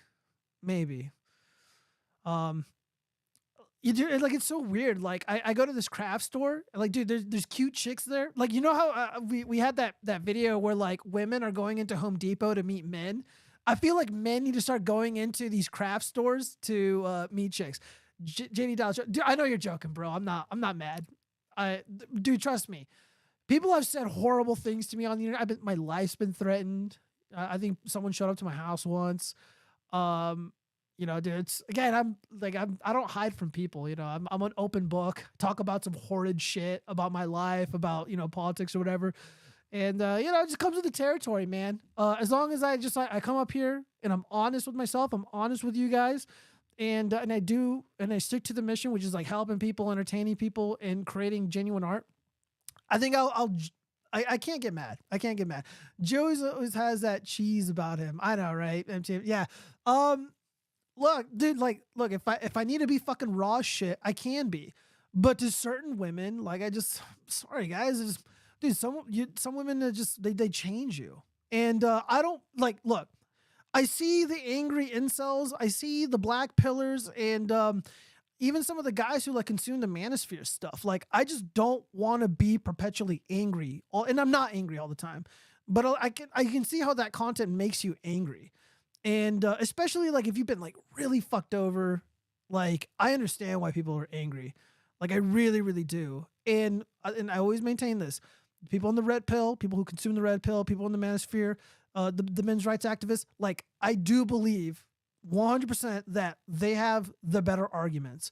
They have more facts on their side. But what you do with the facts, what you do with this knowledge is also very meaningful. You can go into the world being resentful and hateful towards women, as many people are, or you can learn to live a better life and be smarter and navigate the world intelligently, which is what Colin Flaherty suggests you do, is what may he rest in peace, and Jared Taylor suggests you do. You know, Jared Taylor was asked, you know, you talk about all this, the crime and the race replacement and all this crazy turmoil in the West. What gives? And he's like, look, I know it looks bad, but if you understand the realities of the world, you know, how people really are and what they are, you can navigate it intelligently and avoid some of the pitfalls. And I think that's very important. You guys in the chat seem desperate to get a femoid. Whoa, Friedrich Marx, you need to calm down with that hate. Nah, they kind of seem adorable. You're just grumpy. Rookie replied to Friedrich Marx. MTMG, Rookie, Mike Quinn. Oh, okay. Keep the simping down to a minimum, guys. All right, we got a few more stories here. Let's continue. Oh, what do we got here? Oh, God. I caught my husband cheating, and it saved our marriage. Now we're closer than ever. Oh, God. All right, so now we got the female cuckoid. All right, let's hear her rationale. This Florida man story has a happy ending. Yeah, his ending is pretty happy. He's not getting divorced. He's not losing half of his shit, and he got to bang another woman without zero consequences. The typical male dream. Charity Craig, 45, and her husband Matt, 40, split for 8 months in 2012 after she discovered text messages from another woman on Matt's phone. All right, rookie mistake, Matt. You got to delete those text messages, or you got to change her name. The mistress's name needs to be changed. So if your secret lover's name is Angela Smith, you got to change that shit to Mitch Connor.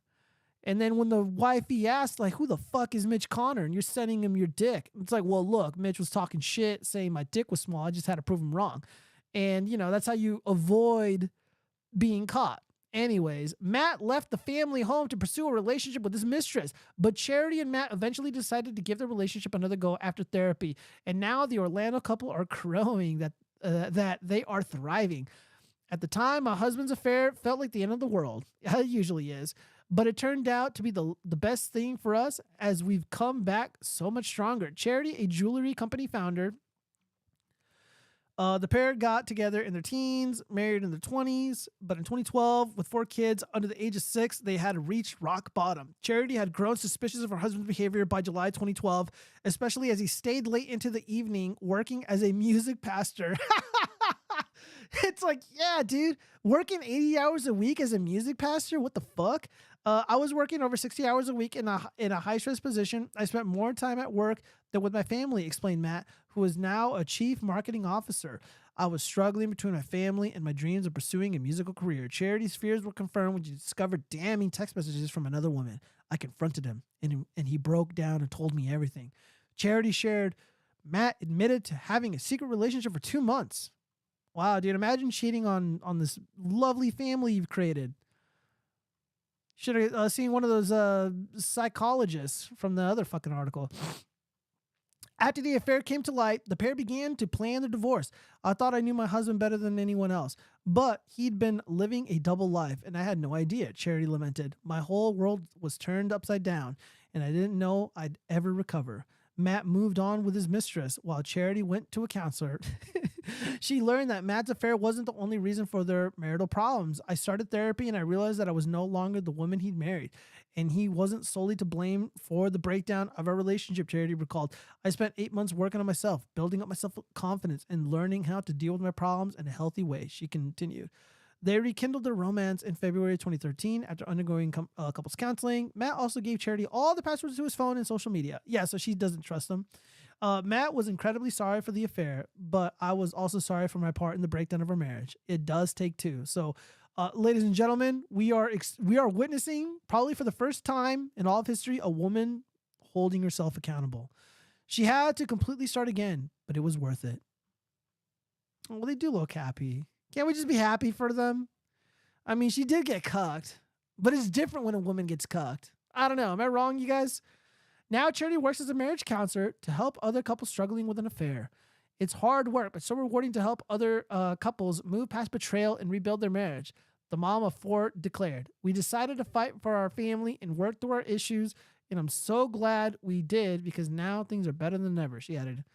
Well, I wish she wasn't so vague on the problems. I'm just going to assume it's all her fault since no one really said why this man strayed from his adorable children and his loving wife. But yeah, man, first off, why men cheat is completely different from why women cheat. He obviously wasn't content with his life. He was living a double life. That's an operative term. It's like he was living a double life. Women tell lies. Men live lies. Jack Murphy living a lie. Eric July living a lie. This man living a completely different life. Just living a completely different life. A double life. Everything is a lie. Crazy. Crazy. But yeah, dude, the cuck queen. Oh God. Let's see.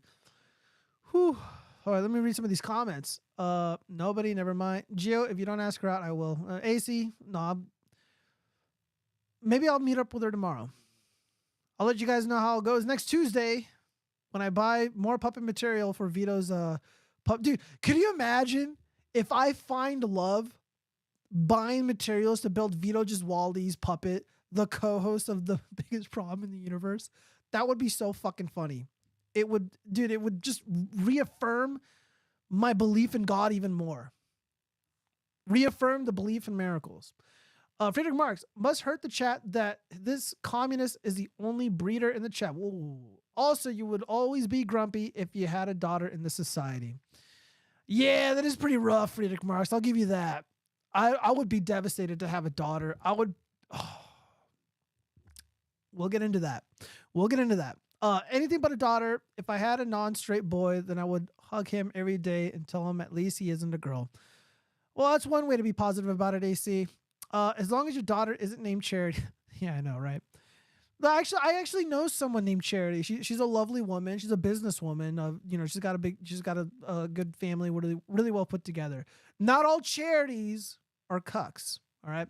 She's making other women cuck queens. What a lovely story. I know, right? She's basically making women just like to put up with like their shitty, lying, cheating husbands. Maybe she knew he would go overseas and she wouldn't get a dime. Good point, AC. That's a good point. She's like, look, it was only one pussy that he fell into. I can live with that, Charity thought to herself. But anything else would be too much. Like when a woman cheats, it's like, yeah, I fucked like 3 dudes and one of them was your best friend. It's like, oh, fuck. Like, how could I ever recover from that? Charity, obviously, like she went on the girl, like the mistress's Facebook. She's like, dude, this bitch is nothing. Like, I'm not worried about her. That's probably the only reason why she got over it so quickly. I mean, 8 months, like, oh, fuck, man. I don't know. All right, what else have we got here? We got some videos. We got to hold more women accountable. Oh, what the fuck? Oh, no way. All right, one of my links is gone. Whoops. This is not really 3 or 4. All right, let's see. Okay, here we go. Gen Z paralyzed with fear of turning 30, becoming unattractive hags. Life might as well end at 22. God damn it. Dude, who the fuck wrote this? Undead Chronic?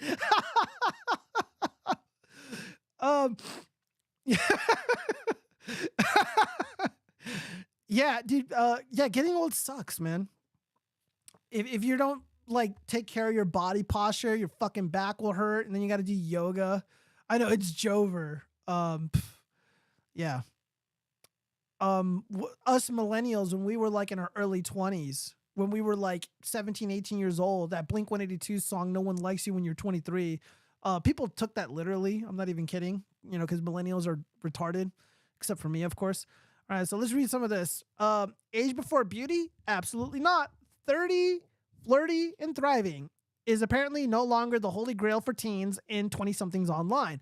Those born between 1997 and 2013 are expressing grim concerns about hitting the big 3-0, or as some of us call it, the wall, a milestone that some of these youngsters fear will immediately zap them of their sexiness, stamina, and overall value. No, look, value is subjective. Women need to chill out. Dude, I feel like women are watching, like Manosphere content more than the men. I mean, these articles are popping up everywhere.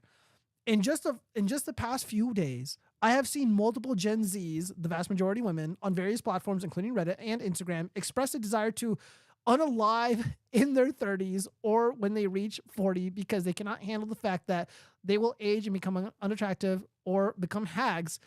An alarmed whistleblower recently penned at Reddit's PSA thread. Some have even expressed not bothering with healthy eating habits, saving money, or planning on having careers because they feel so strongly about this. Continue the scandalmonger, presumably a member of the Gen Z demographic. Okay, so somebody is sounding the alarm and saying that we're going to see a massive wave of fat women, unhealthy drug addicts, degenerates, streetwalkers unalive themselves when they hit the wall. And to that I say, Hopefully you live in Canada. They'll take care of it for you for free. Oh shit, we got chickens in the chat. We got chickens in the chat. I want to see gorillas in the chat. I want to see chickens in the chat. I want to see bunnies in the chat. I want to see the frogs. Let everybody know that the animal kingdom is welcomed here. We are enemies of Eric July and his beta orbiters. They better fear people like me. They came after me. They came after my community. They're blocking me now. Dude, I don't even think I interacted with Eric July, and he fucking blocked me. I know he knows who I am. The last thing those fuckers want is my undivided attention. The wall is becoming a cultural monolith, MTMG writes. The wall is undefeated, AC writes.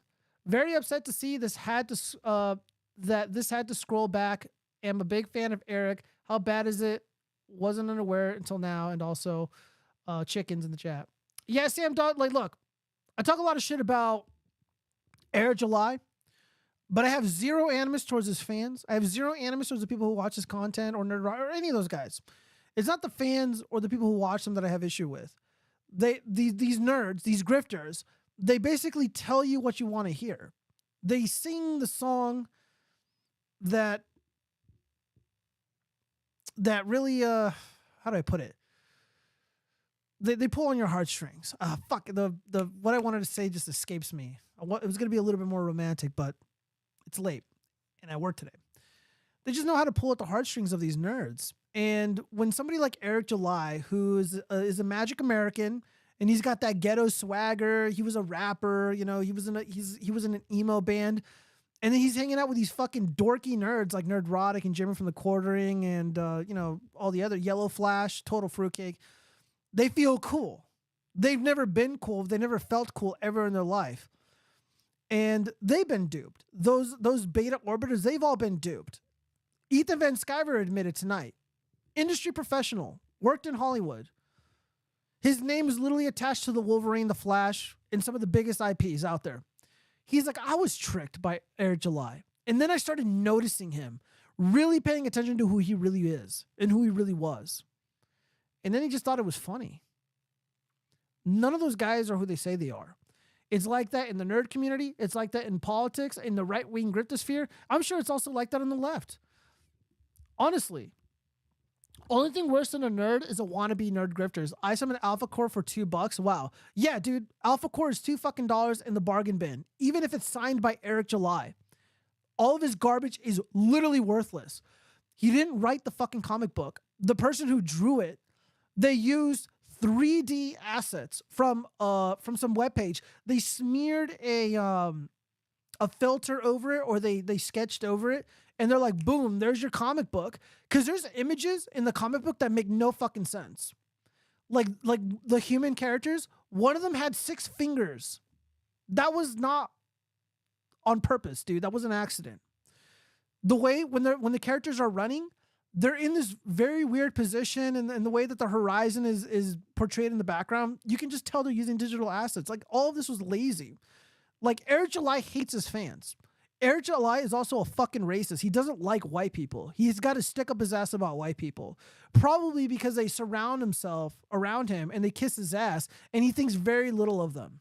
And for that, I don't really blame him. But he's like, oh, man, all these fat ass white nerds, man, what it is. Like, dude, fuck Eric July. Guy has no respect for the people who watch his content, the people who supported his shitty his non-comic book. Only thing worse than I already read that. And Eric always says to monetize your haters, and now he won't debate. Shaking my damn head. I know, man.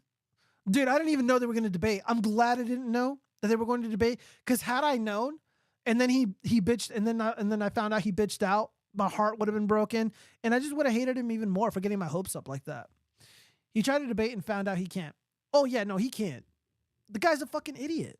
I mean, even when he's like hanging out with Nick Rekieta, they're literally streaming together and they're having a very cordial conversation. Dude, Nick Rekieta is treating him with kid gloves because deep down, Nick Rekieta knows that Eric July is a fucking idiot. And it's just like, dude, he's like, he just doesn't understand simple concepts. Like, he doesn't understand what the word objective means. That was a really hard video to watch. yeah, dude, I gotta make funk music or something. Have it play in the background. Some fucking Papa was a Rolling Stone, and just like imitate Air Jordan. Yo, man, what it is that she, man, she, you know, all these fat, smelly white neckbeards, man, she disrespect. It's about the warehouse. It's all about, dude. You spend more time talking about your shitty fucking warehouse in a business that you're not even in than you talk about art and writing. That's very telling. That's very like I don't have it on me right now, but like my screenplays, the book that I'm writing, the audio book that I'm going to be recording. Like if somebody were to ask me, what is your book about? I would be able to tell them, what is the motivation for your character, the protagonist? Do you even know what a protagonist is? Yes. Can you explain what a dynamic character is? How does he change from beginning to the end? I can tell you right now, like that. Eric July was asked these questions and he was unable to answer them. And anything that I would say right now would not spoil the book at all, would not spoil the screenplay or the story at all in any meaningful way. Disgusting. These people are frauds. They're not conservative. They're not pro-Trump. They're not fucking artists and they're not writers. They are interlopers. It was hilarious seeing him prove you can't rationalize to, rookie, disavow as an ally to Magic Americans all over. I disavow what you just said. Disavow. Drop down and give me, instead of Hail Marys, give me like 4 George Floyds, okay? Very hateful. Dude, Malcolm, I was going to say Malcolm X. It was just Martin Luther King Day, okay? How could you say such a horrible thing when it was just Martin Luther King Day? By the way, I didn't even know it was Martin Luther King Day. It was the day of the caucus. I don't think anybody gave a fuck about Martin Luther King. It was all about the caucus and Trump fucking stomping on those cucks. All right, we gotta... All right, so young Gen Zers and Gen Alpha or whatever, they're all chimping out over getting old. Yahoo. All right, guys. I almost missed this one. Hold up. Have you seen the videos of them seeing magic tricks? Yes, I have, rookie. I'm very aware. I am not going to entertain what you just said. You're going to get me into a lot of trouble. Yeah, he always says EFF Trump, I'm a libertarian. Yeah, well, he doesn't say that much anymore. He used to say that a lot in the day, but now when you realize that a lot of these young nerds, a lot of these anti-woke types, they like Trump a lot. Even though they're not really political, they like Trump and they'll vote for him on November if they remember to. And they people assume that, you know, people like Melanie Mack, people like Anna the Star Wars girl, all these people, they think they're right wing, they think they're pro-Trump, they think they're Christian. None of these people are Christian. None of these people, they're all disgusting degenerates. They're all frauds. Again, dude, Anna the Star Wars girl pretends that she's not. Let me fucking pull up an image of what this bitch looks like. Hold on 1 second. I just want to make that point. Hold on. What's going on in Rumble? Shout out to everybody on Rumble. Thank you guys for watching. And people on Facebook, what up? Where is my thing? Let me see. Anna the Star Wars girl Instagram. She's that Star Wars girl. All right. Let's go ahead and put this right here.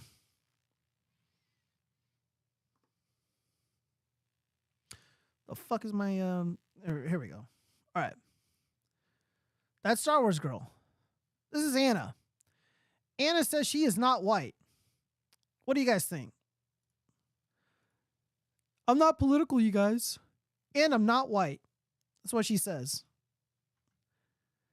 You know what she's trying to do? She's trying to get away with bigotry and homophobia. She's trying to get away with being hateful and spiteful towards rainbow people and then saying, oh, I'm not a white supremacist or anything like that. I'm not political and I'm not even white. She just wants that shield to be a shitty person. And again, if you don't like rainbow people or what they get up to, I don't care. That's fine by me. You can hate whoever you want. Look, I got my contention with certain people and their lifestyles. But on the other hand, I also don't really care and it's got nothing to do with me. This is not a hate channel. However, what I do have beef with are these fucking frauds pretending to be something that they're not and try to escape the consequences of their actions. If you want to engage in bigotry and hatred, fucking own it. Don't be a fucking coward like Anna the Star Wars girl. You are very white. and you want to engage in hatred and animus against rainbow people because you know it's going to gain you or garner you a very specific group of people in your audience that are going to throw money at you. Also, giant tits. So yeah.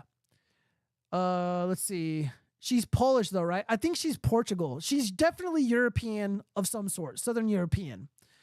And again, it's not like it matters, you know. Like even like apparently some people from Latin America, they're called white Hispanic, whatever that means, and they look like Anna the Star Wars girl, and they're considered white. And it's like, okay, whatever, man. Like just fucking own it. Like if you are what you are, like who cares? Just don't be a coward about it. Let's see. Have you? Okay, I just read that from Rookie. Yeah, he always says if Trump. I'll finish the stream tomorrow. Have a good night, AC. Yeah, we're about to wrap this up soon. I got one more thing to go over, and then we're out of here. Later, AC. Let's see. She is, I think, I don't know, whatever. Transracial, haha. What does she say? She's a crazy woman. She's white enough. Yeah, that was it. Portuguese. Yeah. Yeah, these people are insane. Like, these people are fucking liars. And like, I get it. Like, look, she doesn't want to talk about her race or whatever.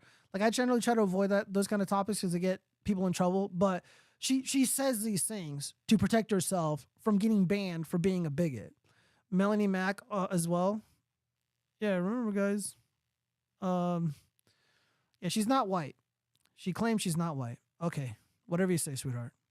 All right, guys. My favorite segment. I almost forgot this story. We got the first fake hate crime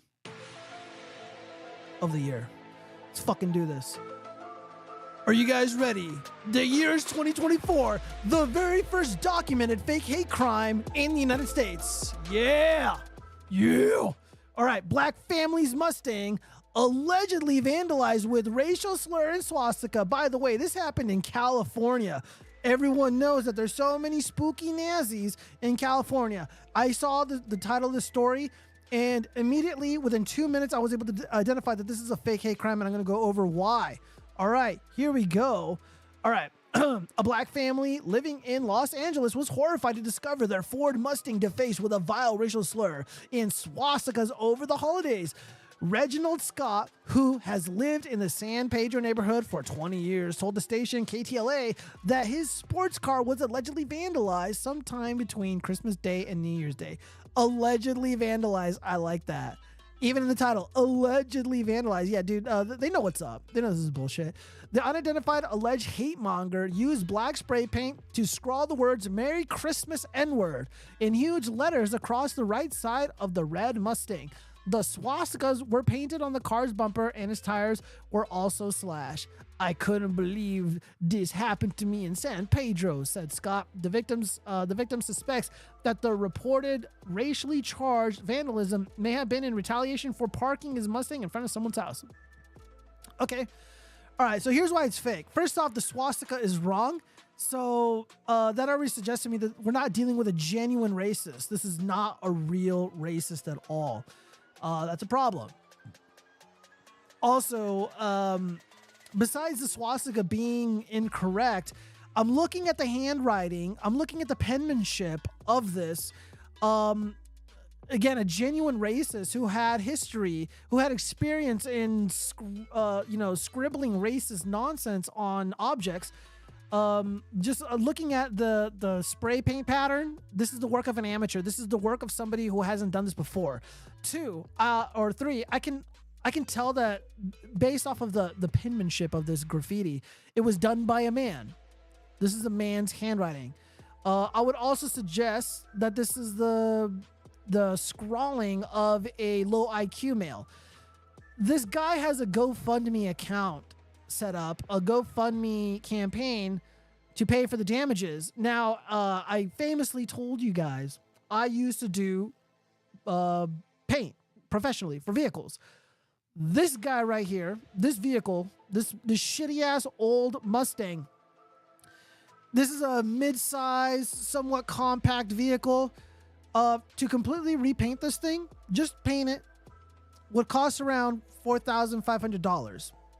Maybe $7,000, maybe $6,000, because of the economy and inflation. So around $6,000, $7,000 just to repaint this thing. This guy is asking for over $10,000. insanity. Also, I think this homie's trying to get an insurance claim. He's trying to get an insurance claim. This is an older, shittier Mustang. You also got the most hideous fucking wheels on this Mustang. What are you doing, dude? Get yourself the drag pack. You got a muscle car. Put some muscle wheels on that shit. Very ghetto. And of course, he's got stripes on it. Ugh, disgusting. It's a Shelby? Ugh. All right. Yeah. Merry Christmas N-word? That doesn't sound like something a Nazi would say. During the holidays, an unidentified vandal spray painted the words Merry Christmas N-word on Scott's car. Even if you're parked where you're not supposed to be, I don't think that gives you the right to spray paint somebody's car and call them a racial slur. That's Scott. All right, so again, I'm looking at the spray paint. It's on the door panels. It's not on the actual wheels themselves. Again, he has enough money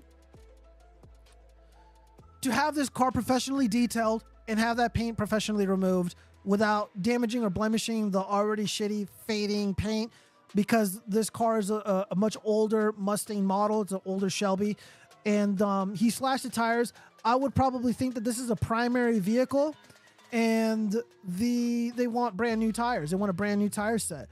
Generally for a vehicle like this, or let's say like my Jaguar, I have Pirellis on there. If I want to replace all 4 of them at once, it's almost $1,000. It's very, very pricey, and I hate it. So, hey, what's up, Cappy Lover? So yeah, this has fake written all over it. Again, $10,000 to fix those tires, remove the paint without actually having to paint it. And even if you wanted to paint it and replace the tires, it would definitely cost much less than $10,000. But he's getting over $10,000. Let's see if we can find the link to that GoFundMe here. Oh, where's the GoFundMe? Oh, let me see. Let's go to this link. Let's see. Oh, a GoFundMe page can be found here. Oh, thank God. Thank fucking God. He wants 30 fucking grand? Are you kidding me? 30 grand? Really, dude? Really? All right, guys, let me break down what this would really cost in the real world. In the event that a genuine racist sprayed a shitty swastika that's not even correct and Merry Christmas N-word on only the panels, on the paint, I would pay with tip $400. And it would be a mobile detailer because I don't want them to come to my house, so I don't have to be interrupted. I don't want my life interrupted. So $500, conservative estimate. Boom, done. The paint, the graffiti's gone. For the tires, the tires themselves that were slashed, I would say that would cost around, with inflation, probably like $1,050 for those types of tires. Those are not really native to this specific Mustang model. Dude, the guy wants $30,000 fucking dollars. What homie wants, he probably wants new fucking rims. He wants, Pirellis, all season tires, the best of the best. I'm gonna assume those aren't even Pirellis. He doesn't have something nice on this Mustang. I can just tell by the quality of the paint. He doesn't really do a good job of maintaining the Shelby. This Shelby would have been nice, like, I don't know, like a million years ago. Oh man. So far, he's only raised $4,400. All right, let's hear what they had to say. We became aware of the racist vandalism on our car Friday, 12/29/2023. When neighbors notified the police our car had been vandalized, Mom, was out running errands. I got a call from my son with the police at the door who stated he was our sergeant and informed my son that the car had been vandalized. Shit. I immediately returned home and arrived with 3 policemen and 2 police cars at our apartment and went ahead and filed the police report. We are a family of 3 with our young 12-year-old son. We have been living in this home for the past 20 years. We are not new residents. Our neighborhood in general does experience some vandalism. We have been targeted in the past. For example, we have had our car towed, tire slashed, car set on fire, and now this. Having a racial slur spray painted on the family vehicle is shameful, embarrassing, and difficult to explain to my child. We also no longer feel safe. It would be so wonderful to have the community support us through this difficult time and help us move and recreate the peace our household once had. Okay, first off, this family is fucking retarded. Why the fuck do you have a 2-door Shelby Mustang, older model by the way, without any visibility at the rear view window as your primary family vehicle? What the fuck is wrong with you? What is wrong with these people? Oh my God, dude. Somebody, Ephraim Miller, fucking cuck. Barry Johnson donated $100. Ephraim donated 200. This disgusts me. Dude, what blatant fraud. They're like, yeah, dude, we have a family of 3 and we have a 2-door car. Yeah, our family vehicle is a Shelby Mustang, an older model Shelby Mustang. That's worth maybe, I don't know, not a lot. Less than 10 grand. Dude, they're asking for more money than the car is worth. Fuck, dude. Yeah, because of all the things I just said, certified fake. This is fake, 100%. Calling it right now. Oh my God. This guy is such a Rob Smith. Oh yeah, dude. Look, Rob Smith did wrong by lying and being dishonest. But what they did to Rob Smith was not cool. Look, I don't know. Maybe I'm wrong. Maybe Rob Smith deserved to be heckled. But, like, just someone being, like, a rainbow person is not enough for me to, like, hate them and, like, detest them and shit. I don't know. What has he done to deserve all that shit? All right, let me read some of these other comments. The girls I worked with before and their brothers all had Dodge Challengers. They had lots of kids. Oh, my God. 2 have bought their sons Challengers too. Rookie, can you describe what they physically looked like? What was their culture? What was their background, if you know what I mean? I have to know. Like, how fucking stupid are people? They're Dodge Challenger Americans. The new euphemism just dropped. All right, guys. So let's just go over the, oh God, Rookie. I'm not going to read the Magic American is what she says. Okay. Like, it's like, dude, like who the fuck are you trying to impress? Like honestly, like, it's no. All right. Oh shit. Eric July speaks. What's going on here? Let's see what this moron's saying. Oh, it's 5 minutes long. I have to listen to the, can someone replace all the audio of this video with chicken clucking? I gotta do that. Oh my God. Said I had to do. Hold up. Let's see if someone did it in the comment section. I'm gonna do this for Dick. I gotta do this for him. All right. Anyways, let's see. Let's go by bookmarks really quick. All right. So the Air July debate that was gonna be hosted by Alex Stein was canceled because Air July is a coward. We already went over the. I'm gonna keep this bookmark really quick.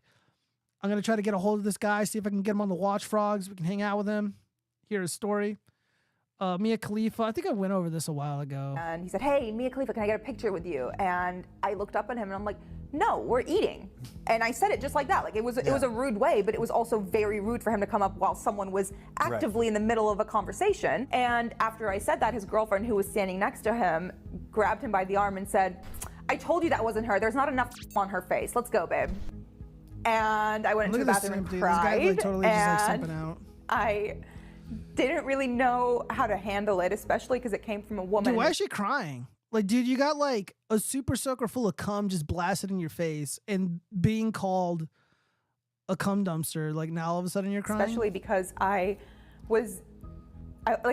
By the way, she supports terrorists, by the way.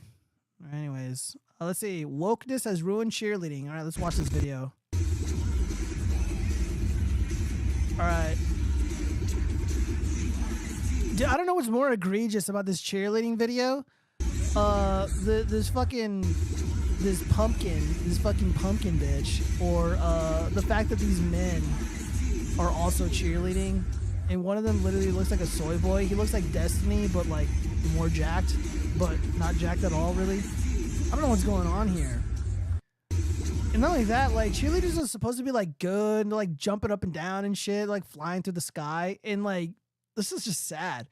What is this? Something championship? Okay. What was the guy? Oh yeah, ISOM, literally worth $2. Bro, if I saw that at a comic book shop, I would tell them to pay me $2 and I would take it off their hand. I'd be like, look, bro, do you really want this fucking garbage, this soulless Eric July trash in your fucking your precious comic book store? They're like, oh, you just take this Amazon gift card, man. Get it out of here. Go, go, go. Let's see. Do everyone, I don't feel like listening to this video again. All right. Oh, this would have fit right in for the 304 segment. Old lady in Titanic, married for an entire lifetime. Her fondest memory is fucking some dude on a cruise. Dude, I've never looked at it that way ever before in my life, and now my thoughts of Titanic have been ruined. Because I'll just be thinking of like all like those manospherisms. It's like, oh yeah, dude, she's for the streets. She's like banging like poor dudes on the ship. And like, dudes, like she's like married. She had kids, and she's just like, oh yes, I still remember Jack fondly. And he made passionate love to me behind the Model T. And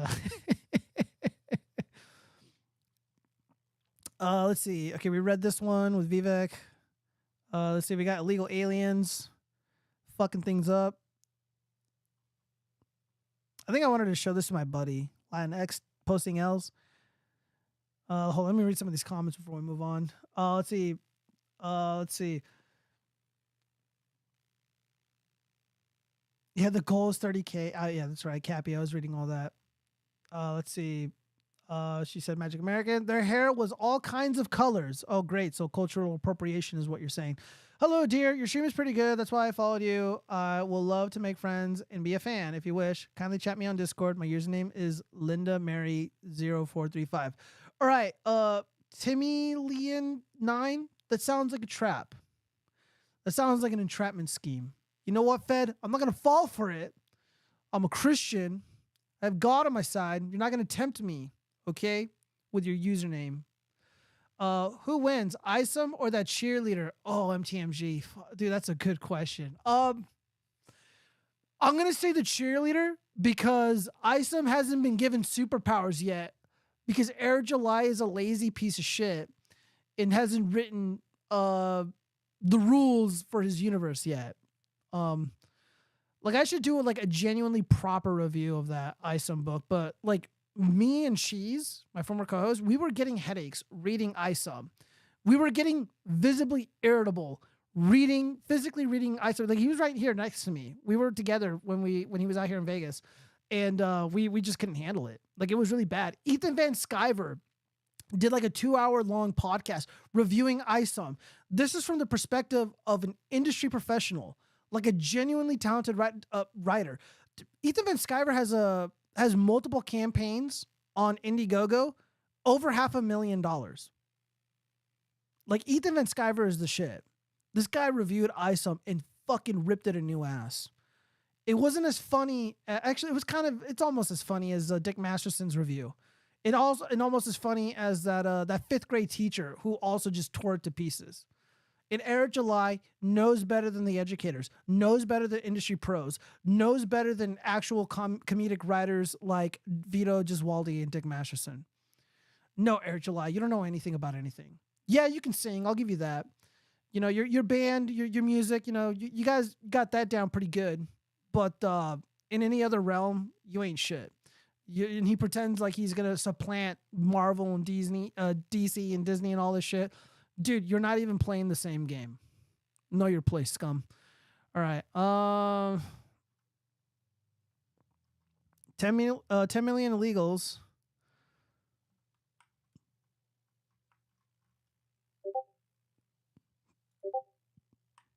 Dude, I fucked up the formatting. God damn it. All right, whatever. All right, let's continue. Something about capitalism, don't care. Again, dude, this is the Eric July pay pigs. There's a better way to live, you guys.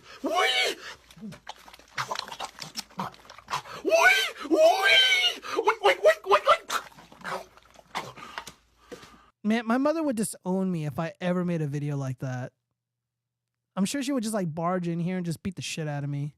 She's like, what are you doing? what are you doing with yourself? I'm like, oh, fuck, Mom, it was an accident. I'm doing it for the clicks. If you're so high needs and high maintenance about your complicated foreign culture, have you ever thought about heading back to your shitty country? Writes Owen Benjamin. Something about Fannie Willis. I know she's like for the streets. Everyone's talking about like how she's like, she broke up a family's home. You know, she's banging like this lawyer that's going after Trump. But no one's talking about how fucking fat she's gotten. Let's see, more Melanie Mac shit. I already went over all this stuff. Oh man, dude, I got a lot of content here. I don't feel like doing this for we're approaching the 3 hours. I think a lot of this stuff is gonna have to wait for the next show. I don't know. God damn.